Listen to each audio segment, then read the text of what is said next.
Hi there. Welcome to NapTime History channel. Tonight we're standing in a muddy Polish village square in 1650, where the morning mist carries whispers more dangerous than any plague. You can smell the wood smoke from thatched cottages, hear the church bells tolling 6 times, and feel the weight of suspicious glances from behind shuttered windows. The thing is, in this particular village, being unpopular with your neighbors isn't just socially awkward, it might actually get you burned alive. So, before you get comfortable, take a moment to like the video and subscribe, but only if you genuinely enjoy what I do here. And hey, let me know in the comments where you're listening from and what time it is there. I love seeing how far these bedtime stories travel. Let's settle in and get started. You're walking through the village of Kleksev, your boots squelching in the autumn mud, and you can't help but notice how everyone seems to be watching everyone else. The harvest has been terrible this year, again. The rye stalks stand half rotted in the fields, and you've heard old Wojciech muttering about how this is the third bad year in a row. The price of bread has doubled, and tempers are running shorter than a nobleman's patience with his serfs.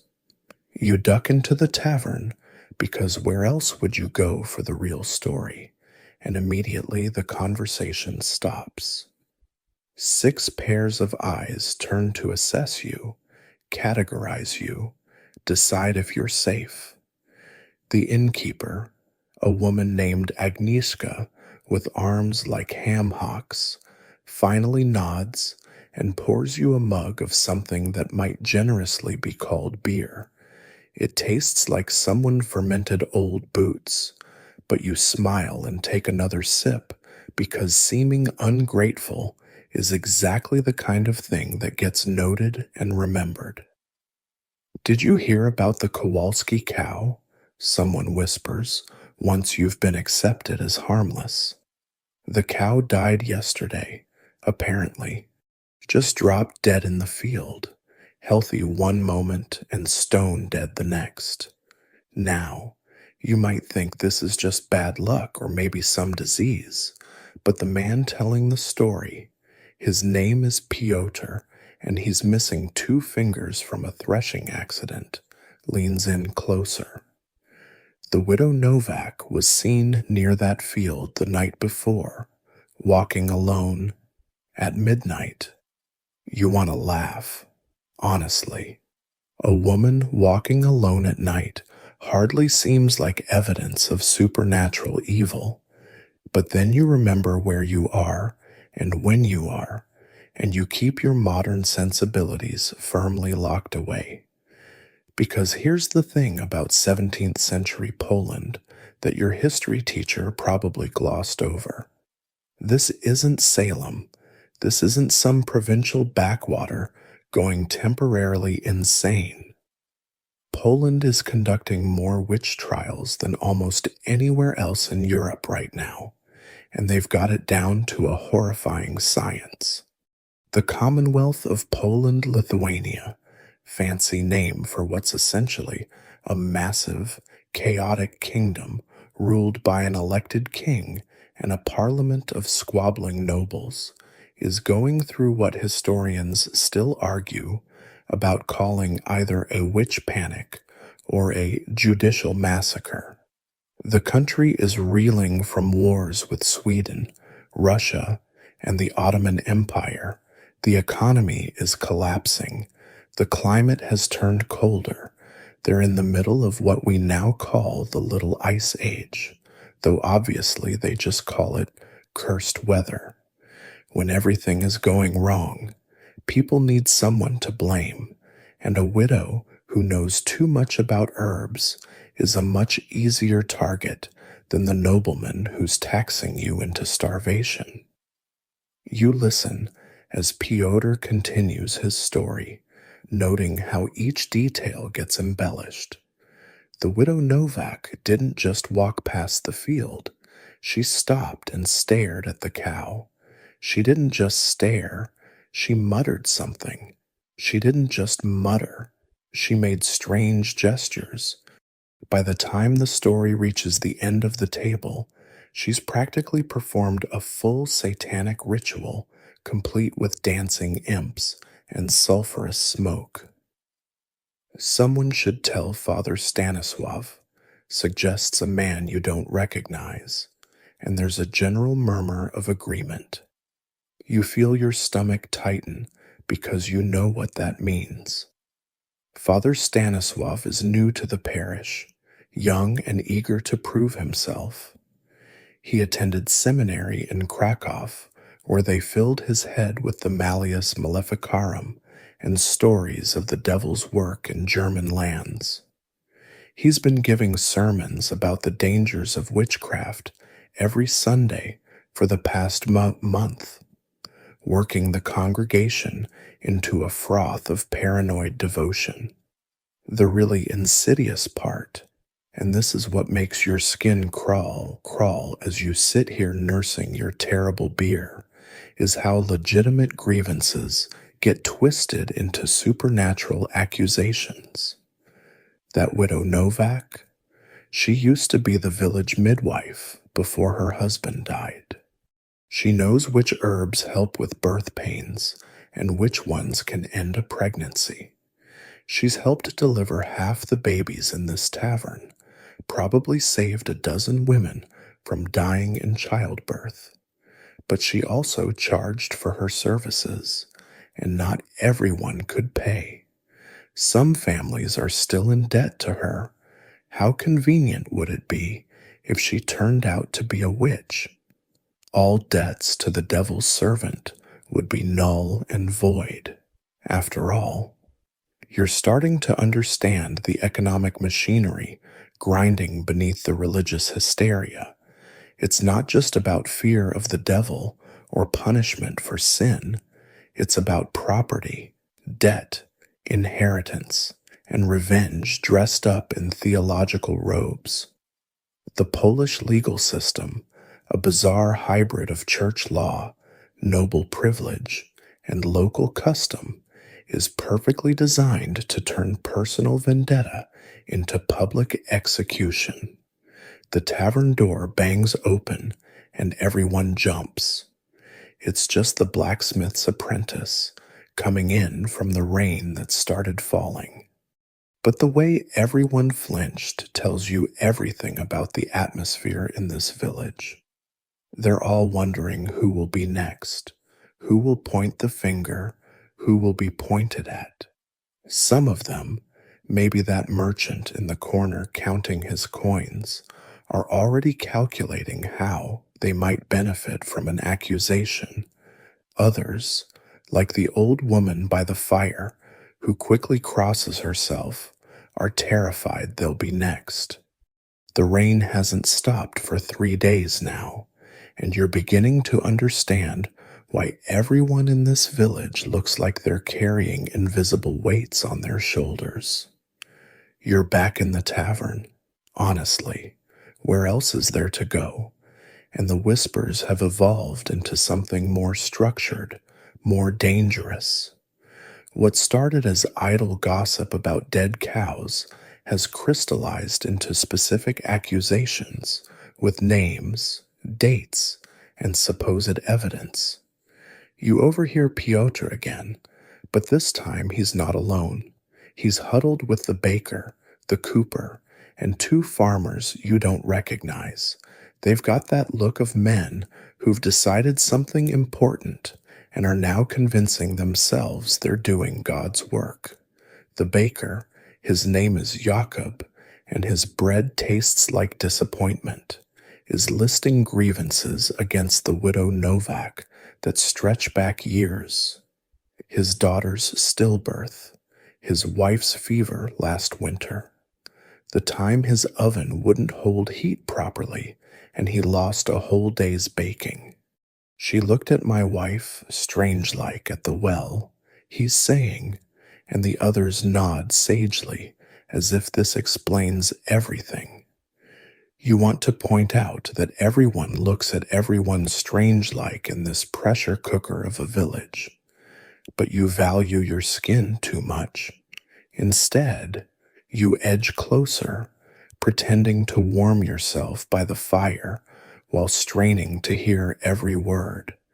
The cooper, a man named Tomasz, with hands stained permanently purple from his trade, adds his own evidence. My apprentice saw her gathering herbs by moonlight near the crossroads. Everyone knows that's where witches meet their master. The crossroads in question is also where the wild chamomile grows best, but apparently botanical facts aren't admissible evidence in the court of tavern opinion. Here's what's genuinely fascinating, and by fascinating, I mean terrifying, about how these accusations develop. It's like watching a snowball roll downhill. Each person who speaks adds their own little piece of evidence, and suddenly you've got an avalanche of suspicion that would bury anyone. The widow Novak has transformed from a skilled herbalist into a night-flying, cow-killing, baby-cursing servant of Satan, and it only took 3 days and approximately 17 mugs of bad beer. You notice Father Stanislav has entered the tavern, which is unusual. Priests typically avoid such establishments, at least publicly. But he's here now, water dripping from his black robes, looking every inch the righteous warrior against evil. The conversation stops dead. Everyone tries to look innocent, which of course makes them all look supremely guilty of something. My children, he says, and his voice has that particular quality of someone who's practiced being dramatically soft-spoken in front of a mirror. I understand there are concerns about spiritual matters in our community. The men exchange glances. Jakob the baker, brave with beer and backup, clears his throat. Father, we've been discussing unusual events, things that suggest the enemy walks among us. Father Stanislav's eyes actually light up.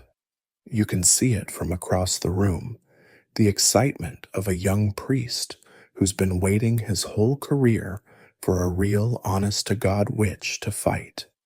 He pulls up a bench, orders wine, of course he does, and leans in with the intensity of a cat who's spotted a particularly plump mouse.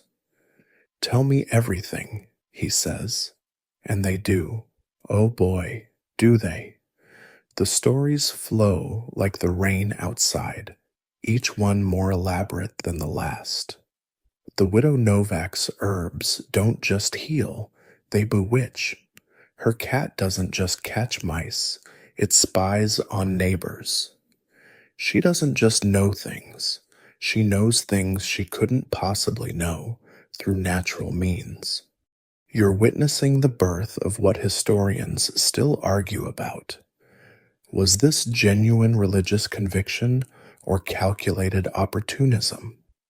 The truth, as you're seeing, is messier.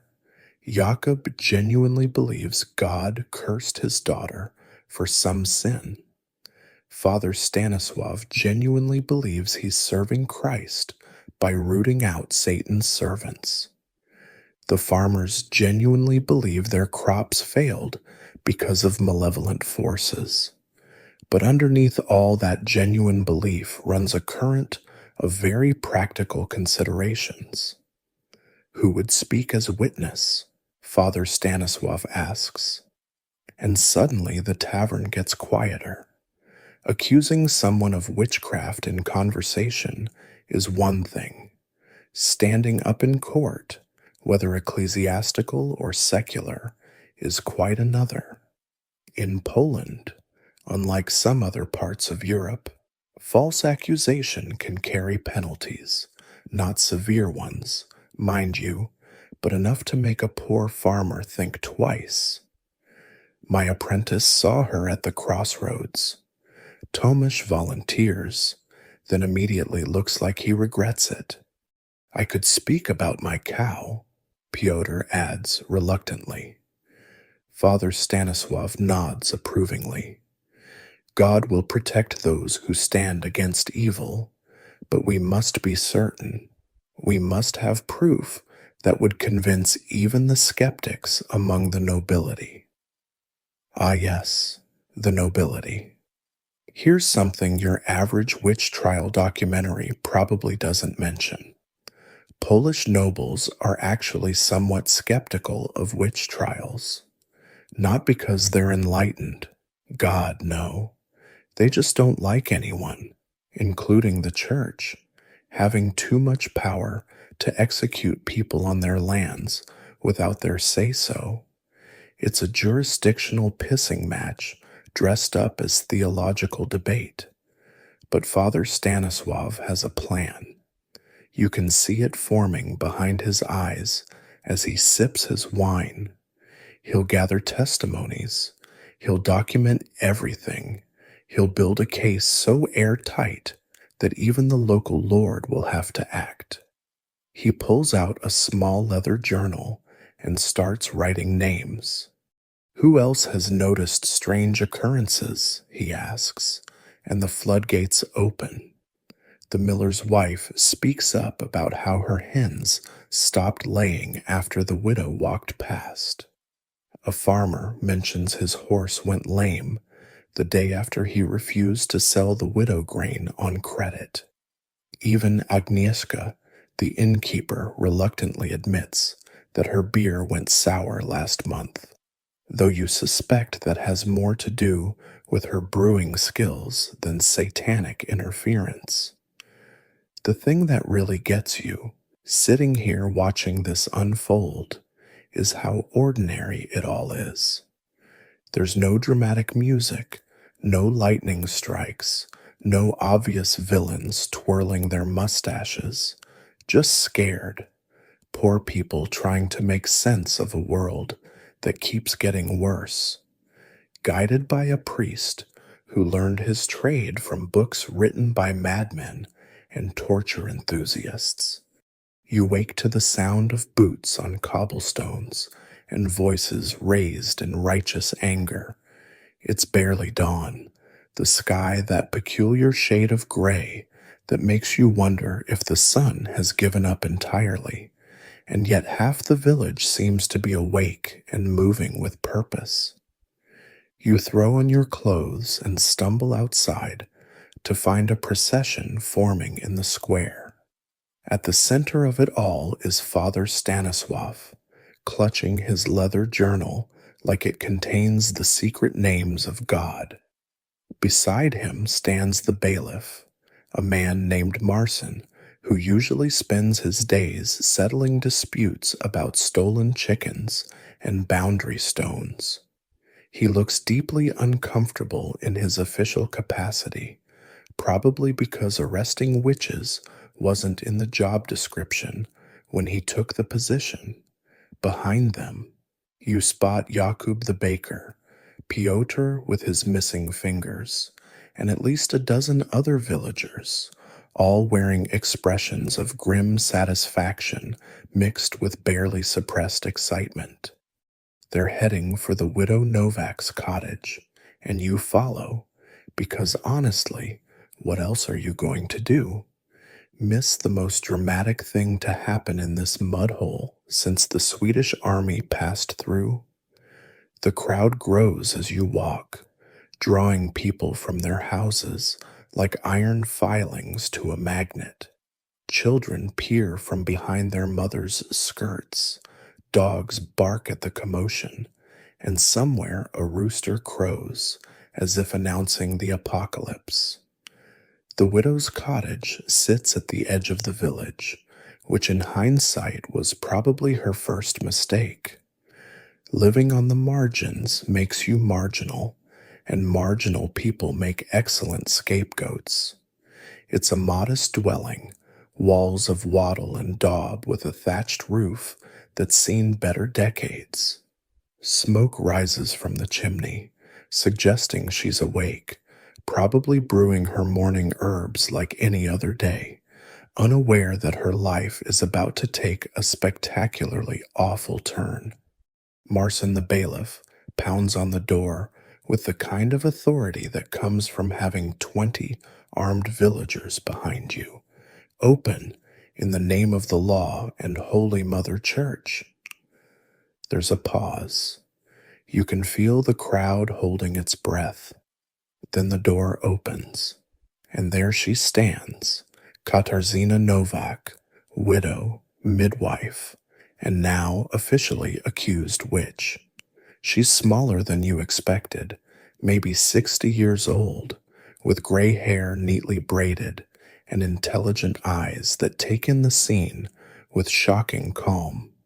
She's wearing a simple wool dress and an apron stained with what looks like herb residue. Disappointing, really. You'd think a servant of Satan would at least have the decency to look the part. Marson, she says, nodding to the bailiff like he's come to borrow a cup of flour. Father, to what do I owe this early visit? Father Stanislav steps forward, journal in hand, voice ringing with practiced authority. Katarzyna Novak, you stand accused of witchcraft, maleficium, and compact with the devil. You will come with us to answer these charges. She blinks, once, twice. Then, and this is what gets you, she laughs, not hysterically, not with fear, but with the kind of weary amusement you might reserve for a child who's declared they can fly. Witchcraft, she repeats. Because Jakob's daughter died? Because Piotr's cow got sick? Father, I delivered half the children in this village. I've sat with your mothers through their labor pains and closed your father's eyes in death, and now you call me witch? The crowd murmurs uneasily. Some of them clearly remember those kindnesses, but memory is a weak defense against fear and the promise of someone to blame for empty bellies and dead livestock. You will come peacefully, Marson says, producing iron shackles that look like they haven't been used since the last war, or we will take you by force. Here's where it gets interesting, because the widow Novak does something unexpected. She steps back into her cottage, and for a moment you think she might try to barricade herself inside. But no, she emerges wearing a cloak and carrying a small bundle. I'll need these herbs for my rheumatism, she says matter-of-factly. The castle dungeon is damp, I hear. She holds out her wrists for the shackles like she's done this before, which, historians still argue about this, might actually be true. Some records suggest this isn't the first time she's been accused, just the first time it's stuck. The 1630s saw a wave of accusations that fizzled out when the local lord decided he had bigger fish to fry. But times have changed, wars have been lost, and scapegoats are in fashion again. The shackles close with a sound like destiny sealing itself. The crowd parts as Marson leads her through, some reaching out to touch her cloak, for luck, for curse, who knows, while others shrink back as if witchcraft might be contagious. You notice young mothers clutching their babies tighter, which is ironic, since this woman probably delivered half those infants. As the procession moves toward the manor house, where she'll be held pending trial, you catch fragments of conversation. Some villagers are already dividing up her possessions in their minds. Her cottage sits on good land near the stream. Her herb garden is extensive. She has 2 goats, several chickens, and, crucially, no living relatives to complain about confiscation. Did you see how calm she was? Someone whispers. Unnatural, that is, an innocent woman would weep. My grandmother always said still water runs deep and the devil swims in the depths. Another adds, which sounds like the kind of saying someone makes up on the spot to sound wise. You follow the crowd to the manor house, a fortified building that serves as courthouse, prison, and administrative center for the district. It's one of the few stone buildings in the area, 3 stories of gray limestone with narrow windows that make it look like it's squinting suspiciously at the world. The dungeon is in the basement, accessed through a heavy wooden door that requires 2 men to open. The widow Novak descends those stone steps with remarkable dignity, back straight, head high, but you notice her hand trembling slightly as she grips the rope handrail. The crowd watches until she disappears into the darkness below, then slowly disperses, chattering excitedly about what they've witnessed. But you linger, watching that heavy door swing shut with finality. Through a small barred window at ground level, you can just make out the flicker of torchlight below. The real horror hasn't started yet. This is just the overture. The accusations have been made, the arrest completed, but now comes the intricate legal dance that will determine whether Katarzyna Novak burns or walks free. Spoiler alert, in 17th century Poland, walking free isn't really on the menu. You're standing in the great hall of the manor house, and it's like watching 3 different theater companies trying to perform the same play with completely different scripts. The room itself reeks of administrative confusion, long wooden tables covered in papers, ink pots, and the kind of important-looking seals that make simple matters unnecessarily complex. This is where you really get to see the beautiful nightmare that is the Polish legal system trying to figure out who exactly gets to burn the witch. The local lord, Pan Kowalski, no relation to the dead cow. Different Kowalski sits in his carved chair, looking like he'd rather be literally anywhere else. He's got that particular expression of a man who inherited his position and is deeply aware he's not quite up to it. Beside him stands his legal advisor, a thin man named Grzegorz, who keeps consulting enormous law books written in Latin that probably contradict each other every other page. The case falls under ecclesiastical jurisdiction. Father Stanislav is insisting, waving a papal bull from 1484 that gives the church authority over witchcraft cases. He's prepared for this fight, brought documentation, citations from canon law, the works. Actually, Grzegorz interjects, pushing his glasses up his nose in that universal gesture of pedantic correction. According to the statutes of King Casimir, criminal cases involving harm to property, such as the death of livestock, fall under secular authority. Pan Kowalski nods sagely, like he definitely knew that, and wasn't just hoping someone else would figure it out for him. But wait, there's more, because this is Poland, where nothing is ever simple. There's also the jurisdiction of the starosta, the royal administrator for the region, who technically has authority over criminal matters that affect the crown's interests. And wouldn't you know it, he's sent a representative too, a pompous man in a fur-trimmed coat who keeps reminding everyone that the king, currently Jan Kazimierz, in case you're keeping track, has issued edicts about the proper handling of witchcraft cases. You're witnessing one of the most bizarre aspects of Polish witch trials that historians still argue about: the jurisdictional clusterfuck that could sometimes save lives through sheer bureaucratic incompetence. Unlike England, with its clear witchcraft acts, or the German states with their Carolina criminal code, Poland has layers upon layers of competing legal traditions.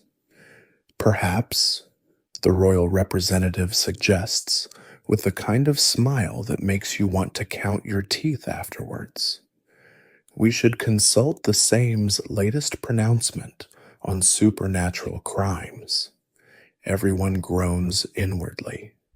The Sejm, Poland's Parliament of Nobles, has issued approximately 17 different and contradictory statements about witchcraft in the last decade.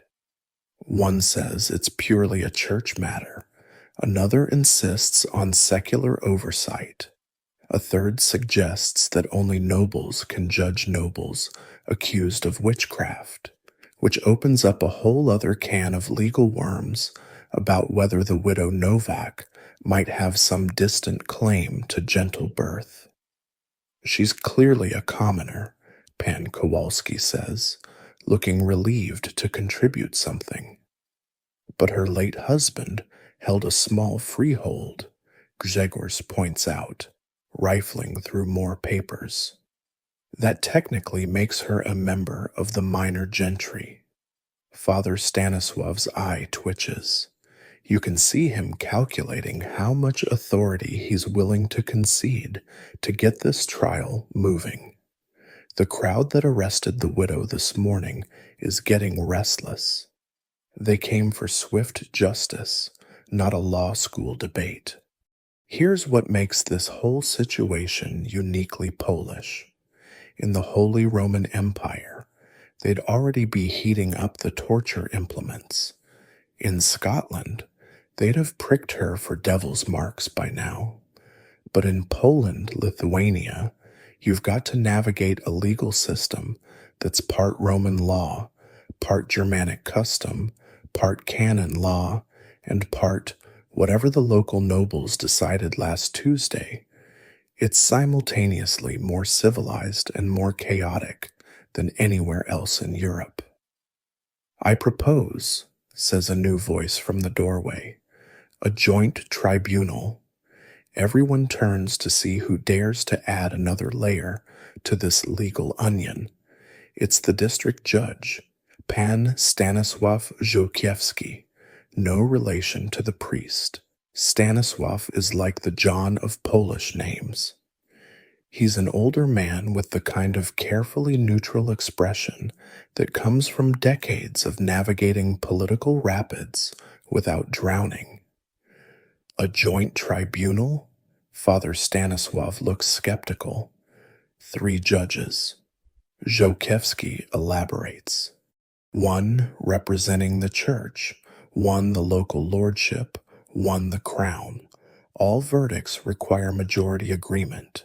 This follows the precedent set in the Lublin trials of 1637. Everyone pretends to remember the Lublin trials of 1637. You're pretty sure at least half of them are bluffing, but it sounds official enough that no one wants to admit ignorance. And who would prosecute? The royal representative asks. Ah. Żółkiewski smiles thinly. That's where it gets interesting. According to the statute of Wyszlika, in cases of maleficium, the accusers must present their own case, no professional prosecutors. You watch Jacob the baker go pale. It's one thing to complain about your dead daughter in a tavern. It's quite another to stand before a tribunal and make formal accusations that, if proven false, could result in fines or even reciprocal charges.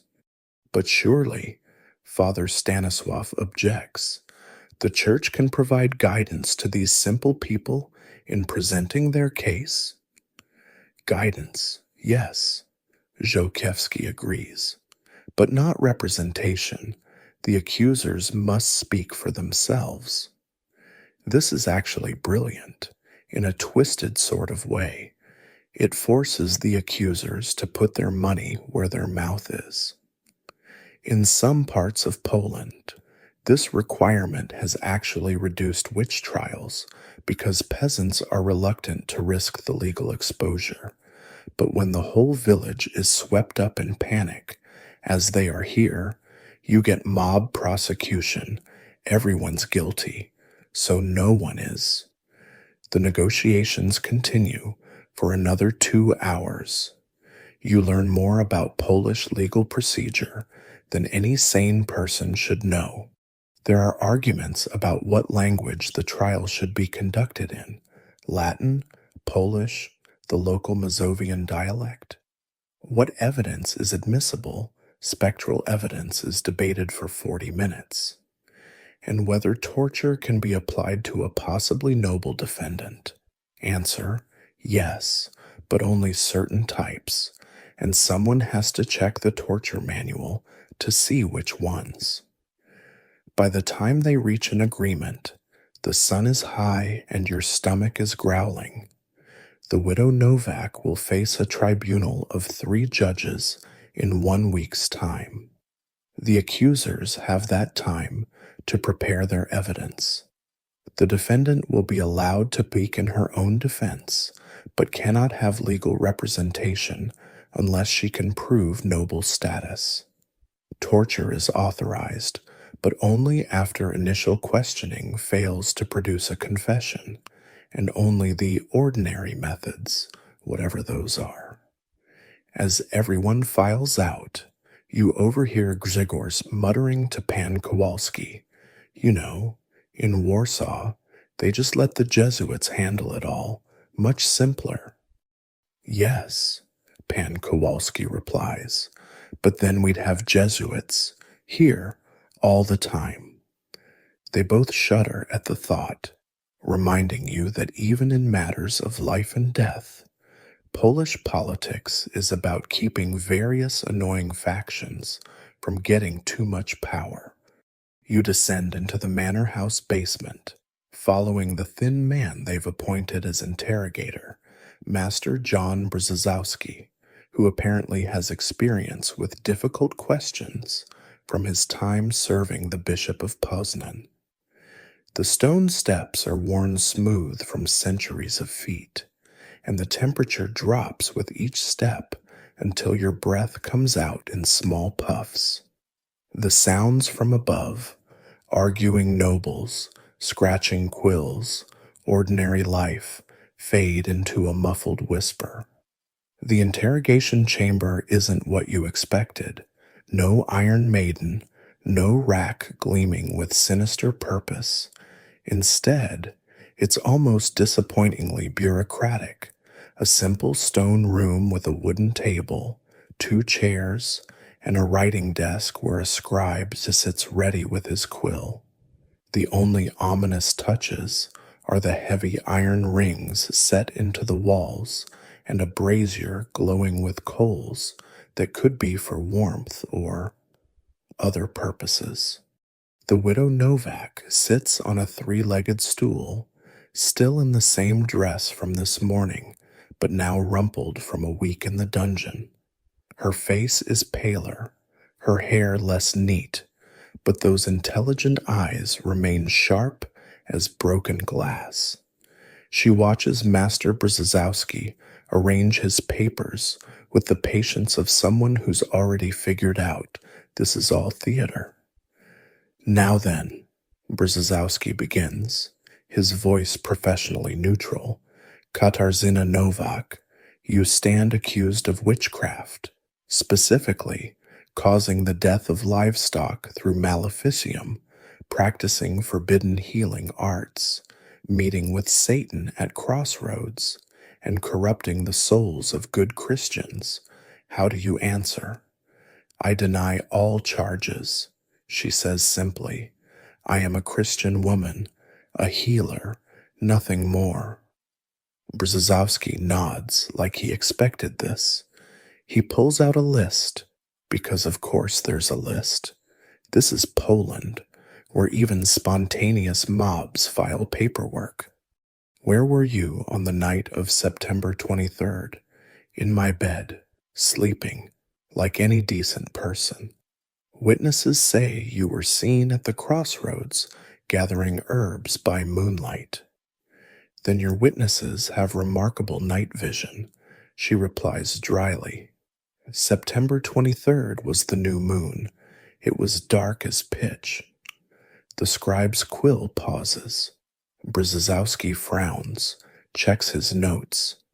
You can practically see him thinking, shit, she's right. But he recovers quickly. Professionals always do. Dark nights are when witches work best. He pivots smoothly. Tell me about your herbs. What do you use them for? Here's where it gets interesting. Because the widow Novak does something unexpected. She starts talking, not confessing, God no, but explaining in detail exactly what each herb does, how it's prepared, what ailments it treats. She lists recipes passed down from her grandmother, techniques learned from traveling monks, knowledge accumulated over 40 years of tending to the sick. Willow bark for fevers, she says, counting on her fingers. Chamomile for stomach troubles. Raspberry leaf for women's pains. St. John's wort for melancholy. St. John's wort. Brzezowski pounces. That's used in witches' flying ointment.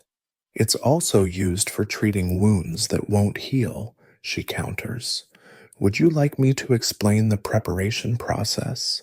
You steep it in oil for 21 days. Silence. He's getting flustered. This isn't going according to script.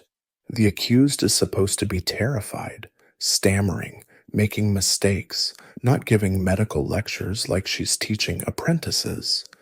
The interrogation continues for 3 hours. Brzezowski works through his list methodically. Did she curse Jakob's daughter? No. The child was born with the cord wrapped around her neck. Nothing could save her. Did she poison Piotr's cow? The cow ate moldy grain. She warned him about storing it properly. Cessa, has she ever seen the devil? Only in the hearts of men who blame others for their misfortunes. That last answer makes the scribe look up nervously. It's dangerously close to criticizing the proceedings, but not quite explicit enough to act on. You're watching psychological warfare disguised as legal procedure. Every question is designed to trap, confuse, or exhaust. But Katarzyna Novak has spent 40 years dealing with laboring women at their most vulnerable, talking them through pain and fear. She's not easily rattled.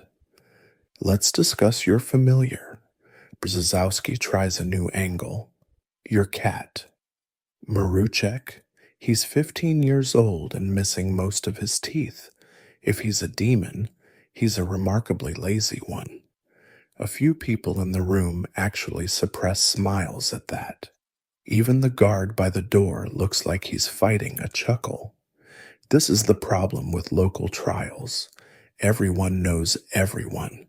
Half the people here have probably seen that ancient cat sunning himself on her doorstep. Brzezowski's getting desperate.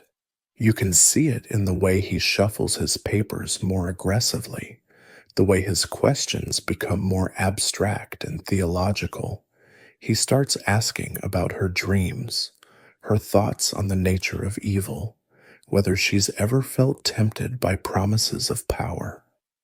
The only power I've ever wanted, she says quietly, is the power to heal, to ease suffering. If that makes me a witch in your eyes, Then perhaps you need better eyes.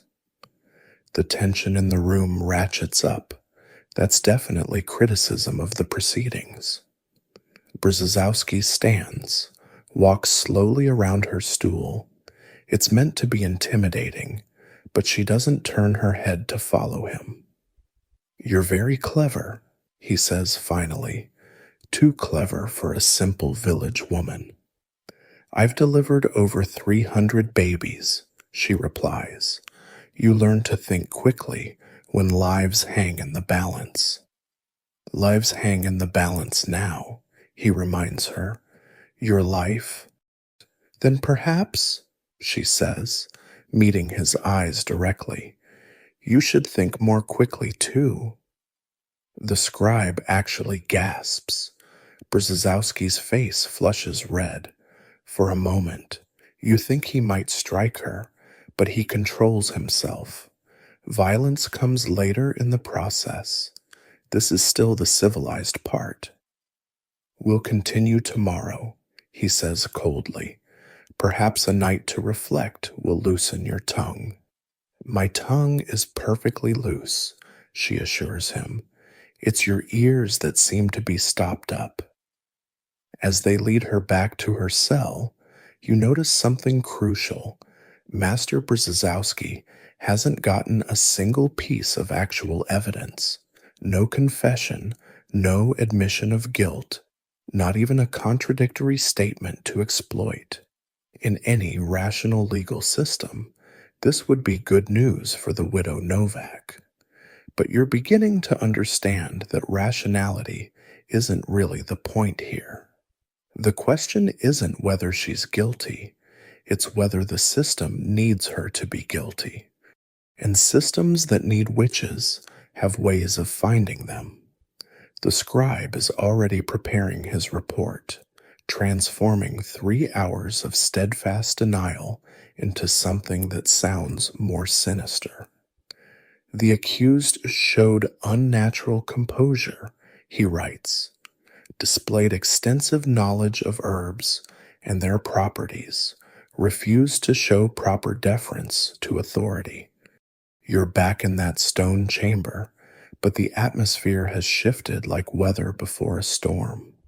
3 days of questioning have produced nothing but denials and increasingly irritated interrogators. Now they've brought in Agnieszka Kowalczyk, the regional expert in bodily investigations, a woman whose reputation makes hardened soldiers cross themselves. She arrives with a leather satchel that clinks ominously and the kind of professional detachment that's somehow more terrifying than outright cruelty.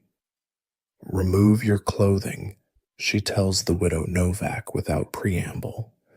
The guards turn their backs, a small mercy in this degrading process. You watch as Katarzyna Novak straightens her shoulders and begins unlacing her bodice with steady hands. There's something heartbreaking about the dignity she maintains even as they strip away every shred of privacy. "The devil marks his own," Agnieszka explains to the assembled witnesses, because yes, there have to be witnesses to make this legitimate. These marks can take many forms: moles, birthmarks, unusual blemishes, but the true test is that devil's marks feel no pain. She produces a series of long pins from her satchel, each one sharp as a needle and long as your hand. The widow stands naked in the cold chamber, arms at her sides, staring at a point on the far wall. Her skin shows its age, liver spots, old scars from a lifetime of work, the slack flesh of a woman who's borne children.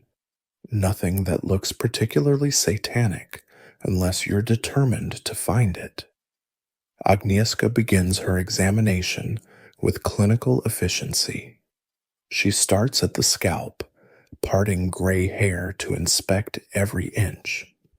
Unusual baldness can indicate where the devil's fingers gripped during the pact making, she announces, though the widow's thinning hair looks pretty standard for a woman her age. The search moves down, behind the ears, along the neck, across the shoulders. Agnieszka provides running commentary like she's teaching an anatomy class. The devil favors hidden places, under the arms, between the fingers, behind the knees. She finds a small mole on the widow's shoulder blade and circles it with charcoal. "When did this appear?" she demands. "I've had it since birth," Katarzyna replies, voice steady despite her chattering teeth. The chamber is freezing, and she's been standing naked for 20 minutes. "Or so you claim," Agnieszka makes a note. The examination becomes increasingly invasive. Every fold of skills is inspected, every private place exposed. You want to look away, but force yourself to witness. Someone should remember this humiliation with clear eyes. The widow's face remains fixed on that distant point, but you see her hands tremble slightly.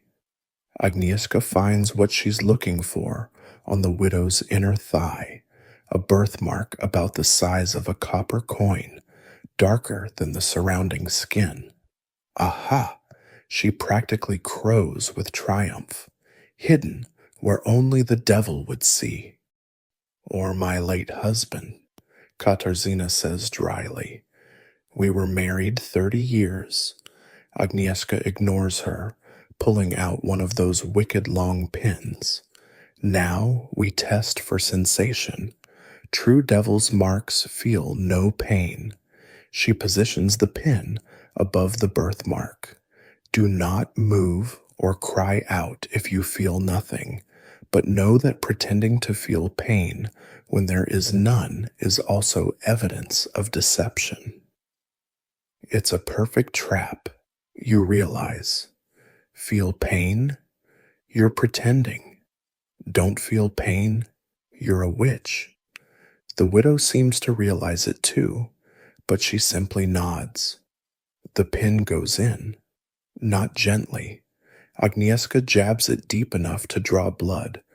The widow's whole body tenses, but she makes no sound. A bead of blood wells up around the pin. "No reaction," Agnieszka announces triumphantly. "The mark is insensate." "I felt it," Katarzyna says through gritted teeth. "I simply chose not to give you the satisfaction of screaming." But Agnieszka is already moving on, testing other marks, the mole on her shoulder, a scar on her knee, freckles on her arms. Some the widow reacts to, others she endures in silence. Each reaction or lack thereof is carefully noted by the scribe, building a contradictory record that can be interpreted however the court desires. Here's what really gets you about this whole process. It's simultaneously completely arbitrary and meticulously documented. Every jab of the pin is recorded, every mark cataloged, as if thoroughness could transform sadism into science. Historians still argue about whether the searchers truly believed in their methods or were simply playing a role in a legal theater everyone pretended was real. Now for the final test. Agnieszka announces. She produces a new implement, a special pin with a retractable point. These are the tools of professional witch prickers, designed to find marks that don't bleed. Of course, with a retractable pin, you can make any mark appear not to bleed. It's basically a magic trick performed on human flesh. She selects a perfectly ordinary freckle on the widow's hip, positions the pin, and presses. The point retracts into the handle, but from any angle but directly above, it looks like it's going deep. No blood appears because the skin was never actually broken. Behold, Agnieszka cries, a mark that admits the pin, but sheds no blood, the devil's seal confirmed. The witnesses murmur and cross themselves. The scribe writes furiously. Master Brzezowski nods with satisfaction. They've found what they came looking for. That's a carnival trick, and you know it, the widow says, abandoning her stoic silence. That pin is false. The accused will not speak unless questioned, Brzezowski warns. But Katarzyna has apparently decided she's done playing by their rules. I've stood here naked while this woman stabbed me like a pincushion, looking for marks you've already decided to find. You want me to be a witch because it's easier than admitting that sometimes cows die, and babies are born dead, and crops fail without anyone to blame. Silence her, Brzezowski orders, and a guard steps forward with a leather gag. As they force it between her teeth, you catch a glimpse of Agnieszka cleaning her pins. There's no satisfaction on her face, just the blank efficiency of someone doing a job. She's found 3 devil's marks, enough for any court. Whether she believes in them or not is irrelevant. The system requires witches to have marks, so marks will be found. They finally allow the widow to dress, her fingers stiff with cold as she fumbles with her laces. The evidence has been gathered, documented, witnessed. In the language of the court, she's been examined and found marked. In plain language, she's been tortured with pins until they got the result they wanted. The morning mist rises off the Vistula River like the breath of some sleeping giant, and you're standing among a crowd of several hundred people gathered on its banks. Word has spread through 3 villages that today they're testing the witch, and apparently everyone's decided this beats working in the fields. Children perch on their father's shoulders, vendors sell dried fruit and weak beer, and there's an almost festive atmosphere that makes your stomach turn.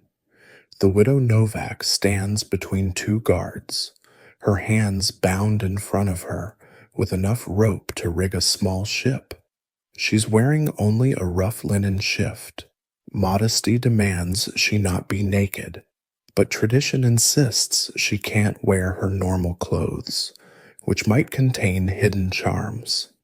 Her gray hair hangs loose and wet from where they've already doused her with holy water to neutralize any protective spells. Master Brzezowski reads from an official-looking document, his voice carrying over the murmuring crowd. By the authority vested in the tribunal, we shall conduct the trial by water, as practiced since ancient times and approved by learned theologians. He doesn't mention that equally learned theologians have condemned the practice as superstitious nonsense. But hey, why complicate things? The logic of water trials, and I use the term logic loosely, goes like this. Water is pure, blessed by God through Christ's baptism. Therefore, water will reject those who have rejected God by embracing Satan. If she floats, the water has refused to accept her evil presence. If she sinks, the water has embraced her innocence. It's basically a theological physics experiment designed by people who skipped both theology and physics class. They've chosen a spot where the river runs deep but relatively calm, with a convenient bridge for spectators. The executioner, because of course there's an official executioner, this is a proper legal proceeding, wades in to test the depth. The water comes up to his chest, perfect for the trial, too shallow, and she might touch bottom too deep and, well, innocent corpses are harder to explain. Wait, calls out Pan Kowalski, arriving late on horseback with his legal advisor Grzegorz trailing behind. Has the rope been measured according to statute? There's a flurry of activity as they verify the rope meets legal requirements. See, you can't just tie up an accused witch any old way. There are rules. The right hand must be bound to the left foot, the left hand to the right foot, creating a position that makes swimming physically impossible, but floating theoretically feasible. They measure the safety rope, long enough to pull her back if she sinks, short enough that she can't fake sinking by diving. The crowd presses closer as they carry Katarzyna to the river's edge. Some woman near you is explaining to her daughter that witches float because they've renounced their baptism, making them lighter than water. Her daughter, who looks about 8 and remarkably bright, asks why boats float if floating means you're evil. The mother tells her to hush and watch. Father Stanislav steps forward to perform the blessing of the water, sprinkling more holy water into the river as if it needs extra holiness for the occasion. He prays loudly in Latin, which most of the crowd doesn't understand, but finds an appropriately official. The widow watches all this with an expression of resigned exhaustion, like someone forced to participate in an especially stupid party game where the stakes happen to be death. Do you have any last words before the trial? Brzezowski asks, probably hoping for a last-minute confession. Yes, she says, loud enough for the crowd to hear. When I sink and drown, remember that you killed a healer to feel better about your misfortunes. The water will prove your guilt or innocence, Brzezowski replies stiffly. The water will prove that a bound woman cannot swim, she counters. They carry her into the river before she can say anything else inconvenient. The executioner holds her suspended for a moment, letting the crowd get a good look. Some people are placing bets. Floating pays 3 to 1. Apparently, a few women who've clearly been helped by the widow in the past are weeping quietly, but they're drowned out by the general excitement. In the name of God, justice, and the crown of Poland. Brzezowski intones, let the pure waters reveal the truth. The executioner releases her. For a moment, nothing happens. The widow bobs in the water, her shift billowing around her like a gray flower. The crowd holds its breath. Then, slowly, but undeniably, she begins to sink. First her legs disappear, then her torso, then her shoulders slip beneath the surface. Within seconds, only the rope remains visible, stretched taut as she descends. The crowd explodes into chaos. Those who bet on floating demand their money back, claiming the trial was rigged. Others shout that she's using witchcraft to sink herself. Father Stanislav looks deeply disappointed. You can tell he was really hoping for a floater to validate his sermons. They wait the prescribed time, long enough to prove she's truly sinking, not long enough to actually kill her. Theoretically, the executioner starts hauling on the rope, and for a terrifying moment it seems stuck. He pulls harder, recruits a guard to help, and finally her limp form breaks the surface. She's not breathing. Of course she's not breathing. She's been underwater for nearly 2 minutes after being traumatized, bound, and thrown in a river. The executioner pounds on her back with professional efficiency until she coughs up what looks like half the fistula.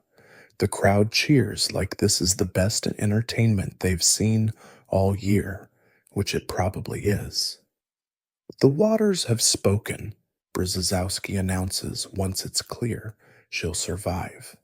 They have accepted her. The accusation of witchcraft by satanic compact is hereby. Wait, Father Stanislav interrupts. She sank too quickly. No natural woman would sink so fast unless weighted down by sin. Oh, for fuck's sake. You think even when they pass the test, they fail the test. An argument breaks out among the officials. Grzegorz pulls out yet another law book, citing precedents about sinking rates. Someone suggests doing the trial again to be sure. The royal representative argues that one trial by ordeal per accusation is the legal limit. The crowd starts taking sides, shouting their own interpretations of what just happened. Meanwhile, the widow Novak lies on the riverbank, coughing and shivering, seemingly forgotten in the legal debate her survival has triggered. A brave woman from the crowd brings her a blanket, earning glares from the more bloodthirsty spectators. You descend once more into the manor house basement, but this time the chamber has been transformed into something from a particularly detailed nightmare. The simple interrogation room now hosts an impressive array of mechanical persuasion, the ladder, the boots, the thumbscrews, and various other implements that prove humans are endlessly creative when it comes to causing pain. Master Brzezowski stands beside a new figure, Casper the Red, the regional torture specialist brought in from Krakow because apparently local talent isn't sufficient for this level of juridical theater. Casper earned his nickname from his red beard, not from blood, though given his profession, the latter would be understandable. He's examining his tools with the focus of a musician tuning instruments before a concert. Each device is cleaned, oiled, tested. Professional torturer is an actual job in 17th century Poland, complete with guild memberships and standardized fees. Casper charges by the session with extra for extraordinary methods, though what counts as ordinary in torture is something you'd rather not contemplate. The widow Novak is brought in, still weak from her river ordeal 3 days ago. She sees the assembled equipment and actually laughs, a short, bitter sound that makes everyone uncomfortable. All this for one old woman who knows about herbs, she asks. All this for the truth, Brzezowski corrects primly. He's got a new stack of papers, questions prepared by Father Stanislav, designed to extract a proper confession. The water trial's ambiguous results have only intensified their determination to get something definitive. Here's the thing about torture in Polish witch trials that your history teacher probably sanitized. It's simultaneously brutal and bureaucratic. Every scream must be documented. Every method must follow prescribed escalation. There are forms to fill out, witnesses to summon, legal procedures to follow. It's sadism with a filing system. We'll begin with the showing of instruments, Casper announces in a voice like gravel. This is stage 1, psychological torture through anticipation. He picks up each device, explains its function in loving detail, the boots that crush feet bones, the ladder that dislocates shoulders, the thumb screws that. Well, the name's pretty self-explanatory. Katarzyna watches this performance with hollow eyes. I've delivered babies from women torn apart by birth, she says quietly. I've seen men die screaming from battlefield wounds. Your toys don't impress me. Casper actually looks offended. These aren't toys. They're precision instruments of judicial truth-finding. Thank you very much. The accused will first be given opportunity to confess freely. Brzezowski states, reading from his procedural manual, Katarzyna Nowak, do you confess to making a pact with Satan? No. Do you confess to causing death through maleficium? No. Do you confess to attending Sabbaths and consorting with demons? I confess to being tired of these questions. Brzezowski nods to Casper. Time for stage 2, minor torture, what the manual calls territorial questioning. They start with the thumb screws, because hands are symbolically important for witches who cast spells with gestures. The device is simple, 2 metal plates connected by screws that tighten to compress whatever's between them. Casper positions her thumb carefully, almost gently. He's not sadistic, just professional. This is a job, and he's good at it. Last chance for voluntary confession, Brzezowski offers. She remains silent. The screws turn, slowly at first, just pressure, then pain, then agony. The widow's face goes white, sweat beading on her forehead, but she makes no sound. Casper looks impressed despite himself. Most people are screaming by now. Stubborn, he notes clinically, will need to escalate. But here's where Polish law gets interesting. Unlike some jurisdictions where torture can continue indefinitely, Poland has rules. One session cannot exceed 2 hours. Certain methods cannot be repeated on consecutive days. Permanent maiming is technically illegal, though permanent is loosely defined. If the accused dies under torture, the torturer can face penalties, not for killing someone, but for depriving the court of a proper execution. They move to the latter, a triangular frame where victims are tied with ropes that can be tightened to dislocate joints. As they position her, the scribe dutifully notes, subject showed resistance to initial methods, proceeding to second-degree questioning. The ropes tighten incrementally. This isn't the violent yanking you see in movies. That would cause too much damage too quickly. This is precise, measured suffering designed to last. Casper watches her face, gauging pain levels like a doctor checking symptoms. Names, Brzezowski presses. Give us names of your confederates in Satan's service. And here's the horrible genius of the system. They're not even asking if she's a witch anymore. They've moved past that to assume guilt and demand accomplices. Every witch trial needs to spawn more witch trials. It's how moral panics sustain themselves. The widow's breathing is ragged now, muscles trembling from the strain. You want names? She gasps. Everyone leans forward. This is it, the breaking point. I name the baker who sells moldy bread and blames witches when children sicken.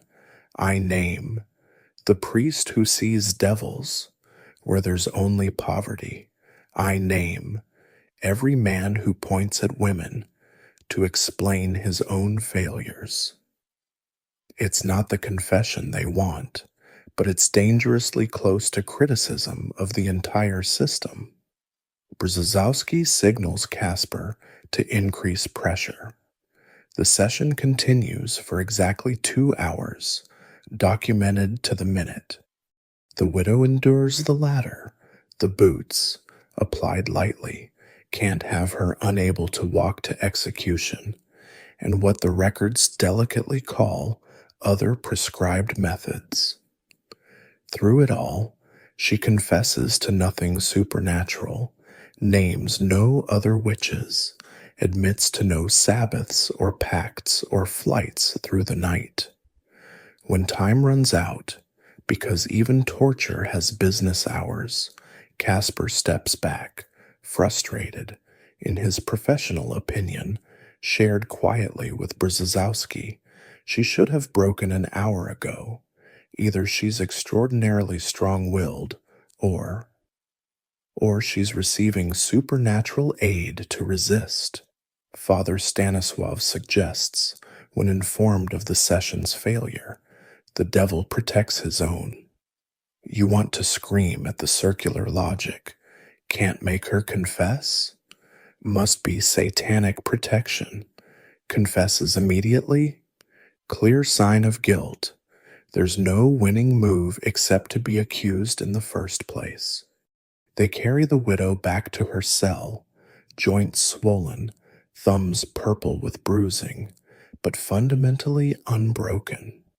Tomorrow they'll try again with extraordinary methods, the ones that cost extra and require special authorization. But for now, she's won a small victory by giving them nothing they can use. The real horror, you realize, isn't just the pain, it's the paperwork that transforms torture into justice, the procedures that make sadism systematic, the way everyone involved can go home feeling they've done their legal duty in the service of God and Crown. The torture chamber fills with new faces today, broken faces, desperate faces, faces that would sell their souls for one moment without pain. They've brought in 3 other accused witches from neighboring villages because misery loves company and witch trials love corroboration. The authorities have decided that individual confessions aren't enough. They need a conspiracy, a network, a proper satanic panic to justify all this effort. You recognize one of them, Maria Szczepanska, a midwife from the next village over who probably trained under the widow Novak years ago. The others are strangers, a young woman who looks barely 20 with prematurely gray streaks in her hair, and an elderly beggar woman who might be 70 or 90. Poverty ages people in ways that make it hard to tell. Casper the Red has been busy. Each woman shows the signature of his craft, swollen joints, blackened fingernails, that particular hollow-eyed look of people who've discovered exactly how much pain a body can hold. They've all confessed to something. You can tell by the way they flinch when Brzezowski enters, afraid of what new admissions might be demanded. Now then, Brzezowski announces with satisfaction, let us hear how you all came to serve the evil one together. This is the multiplication phase of witch trials, where one accusation becomes 4, 4 becomes 12, 12 becomes a plague that can consume entire regions. Historians still argue about whether accused witches named others from spite, desperation, or genuine belief that their pain-addled hallucinations were real memories. Probably all 3, depending on the person and the moment. Maria Szczepanska speaks first, her voice cracked like dried leather. We met at the crossroads, under the full moon. The widow Novak led us in prayers. Prayers to whom? Brzezowski prompts. Maria's eyes dart between her fellow accused, looking for help that won't come.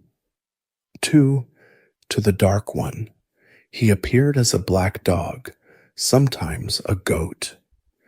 The young woman takes up the tale, words tumbling out like water from a broken dam. He promised us power, power to curse those who wronged us, to fly through the night, to dance at Sabbaths where music played without musicians. She's clearly repeating things suggested during her torture sessions, mixing folklore with leading questions into a confession smoothie. But here's where it gets interesting.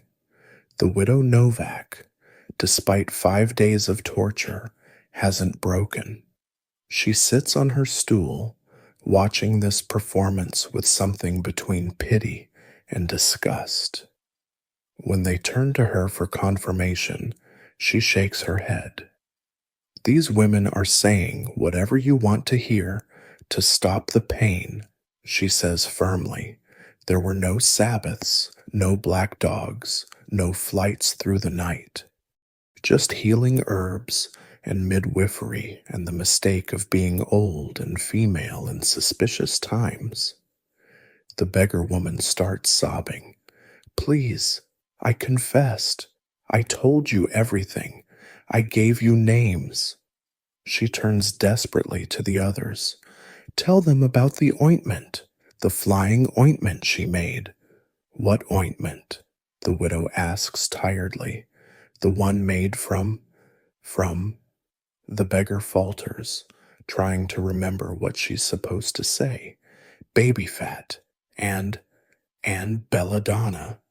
Belladonna would kill you if prepared incorrectly, the widow notes.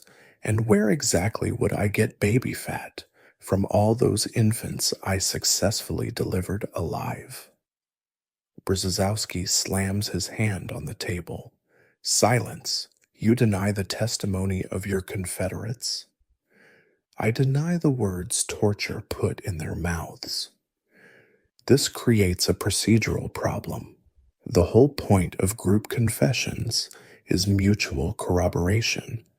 If one suspect refuses to play along, the neat narrative falls apart. They need the widow Novak. She's the linchpin, the elder witch who supposedly corrupted the others. Without her confession, they've just got 3 random women who might have confessed to anything under torture.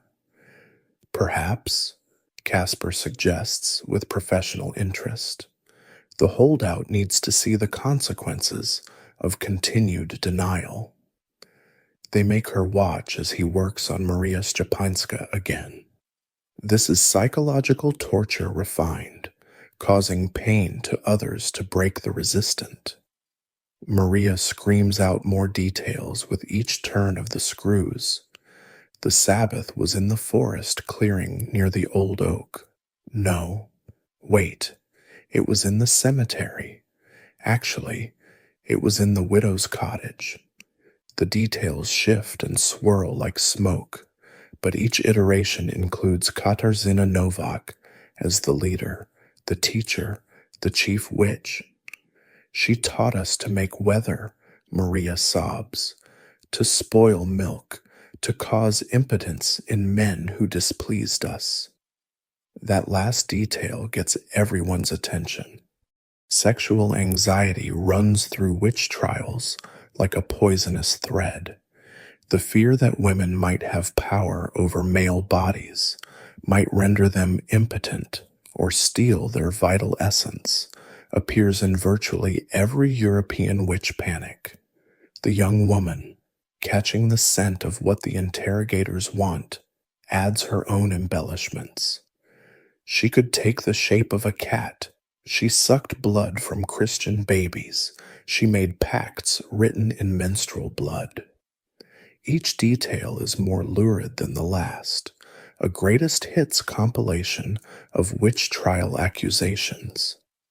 The scribe can barely keep up, his quill scratching frantically as he documents this carnival of coerced fantasy. But the widow Novak remains unmoved when they demand she confirm these stories. She responds with questions that cut through the hysteria. Which babies did I supposedly drain of blood? Name them.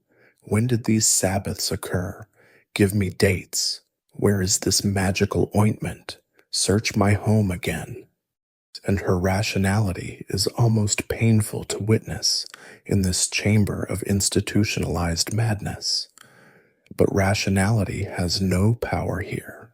The other women have given the court what it wants, a conspiracy narrative complete with dramatic details and multiple witnesses. She's the strongest, the beggar wails. The devil protects her most because she's his favorite. That's why she won't confess. And there it is, the perfect catch-22. Refuse to confess despite torture? You must have supernatural protection. The widow's very resistance becomes evidence of guilt in this inverted logic. Brzezowski decides to try one more tactic. He has the 3 confessed witches describe, in exhaustive detail, what will happen to them tomorrow. The burning, the stake, the crowds, the final agonies. They paint the picture with words dipped in terror, each woman trying to outdo the others in hopes that cooperation might earn mercy. This is your future, Brzezowski tells the widow. Unless you confess and show repentance, the church is merciful to those who admit their sins. Merciful? The widow laughs bitterly. You'll strangle us before the flames if we confess, instead of letting us burn alive. Such mercy. By the session's end, they have 3 confessions implicating Katarzyna Nowak as the leader of a vast satanic conspiracy. They have names of other witches, mostly women who owed the accusers money or competed in the same trade. They have enough fantasy Sabbath details to fill a book. What they don't have is the widow's confession, and without it, something feels incomplete, like a play missing its final act. Tomorrow is the trial, and then everyone knows how it will end. But the widow's refusal to follow the script has thrown a wrench in the machinery of justice. As they lead the women back to their cells, you hear the widow whisper to Maria, "I forgive you," and Maria breaks down completely, her sobs echoing through the stone corridors long after the cell doors clang shut. The great hall has been transformed into a courtroom that would make a theater director weep with envy. 3 judges sit elevated on a wooden platform. The ecclesiastical judge, Father Wojciech, older and craftier than Father Stanisław, the secular judge, Pan Żółkiewski, and the crown representative, a bored-looking nobleman who clearly drew the short straw for this assignment. Below them, benches packed with spectators create an amphitheater of anticipation. You squeeze in between a merchant who smells like pickled cabbage and a farmer's wife knitting what appears to be either a scarf or a noose. The accused witches are brought in chains. Dramatic effect matters in these proceedings. The 3 who confessed shuffle in with heads bowed, but the widow Nowak walks upright despite her torture-stiffened joints. The crowd hisses and murmurs. Already picking sides like this is some kind of sporting event. Master Brzezowski, in his finest legal robes, opens with a flourish. Honored judges, we present to you a coven of witches whose evil has poisoned our community. Through diligent investigation and lawful questioning, we have uncovered a conspiracy against God and crown. He begins with the confessions, reading them in a voice that manages to make bureaucratic documentation sound like biblical prophecy. The Sabbaths, the flying ointment, the pacts written in blood, each detail elicits gasps and crossed fingers from the audience. A woman behind you whispers that she knew something was wrong when her chickens stopped laying last month. Everything makes sense now. Call the first witness, Pan Jokiewski orders, settling in for what promises to be a long day. Jakub the baker takes the stand, sweating through his best shirt. He's expanded his story since that first tavern night. Now his daughter didn't just die. She was cursed after he refused to give the widow bread on credit. The curse involved mysterious lights, strange smells, and the baby being born with a call that the widow insisted meant the child was blessed, not cursed. She wanted that call, Jacob insists, for her wicked potions. The widow, speaking for the first time, asks quietly, "If I wanted the call for evil purposes, why did I tell you to preserve it as a good luck charm for your daughter?" "Silence," Father Wojciech commands. "The accused will speak only when addressed directly." More witnesses parade through. Pyotr with his dead cow, now convinced the animal made strange noises before dying, surely demonic possession. The miller's wife, whose hens not only stopped laying, but apparently formed strange patterns with their scattered grain. A young man claims he became impotent after rejecting the young witch's advances, though the young witch in question looks puzzled, as if trying to remember ever speaking to him. The confessed witches are brought forward to confirm their testimonies. Maria Szczepańska can barely speak above a whisper as she repeats her Sabbath stories. The details have solidified through repetition. The clearing is definitely by the old oak. The devil definitely appeared as a black goat. They definitely flew on broomsticks greased with infant fat. And who led these Sabbaths? Brzezowski prompts. All three point to the widow Novak. The crowd explodes. This is what they came for: drama, accusation, the spectacular revelation of evil in their midst. Someone throws a rotted apple that splatters near the widow's feet. The guards look the other way. "What say you to these accusations?" Father Wojciech asks the widow. She stands slowly, each movement careful and pained. "I say that torture can make anyone say anything. I say that these women are victims, not of witchcraft, but of your need to find someone to blame for misfortune." "You deny attending Sabbaths?" "I deny that Sabbaths exist outside the fevered imaginations of inquisitors." And the Crown representative perks up slightly. This is more interesting than the usual groveling. The prosecutor, because yes, they found someone to formally prosecute despite the earlier jurisdiction confusion, presents physical evidence. The infamous herbs from the widow's garden, now dried and labeled, a cat's skull found near her property. Never mind that cats die naturally and their bones end up everywhere.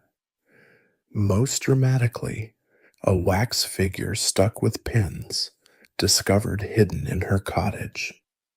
"Poppet magic," someone in the crowd shouts. "She cursed us all." The widow actually laughs.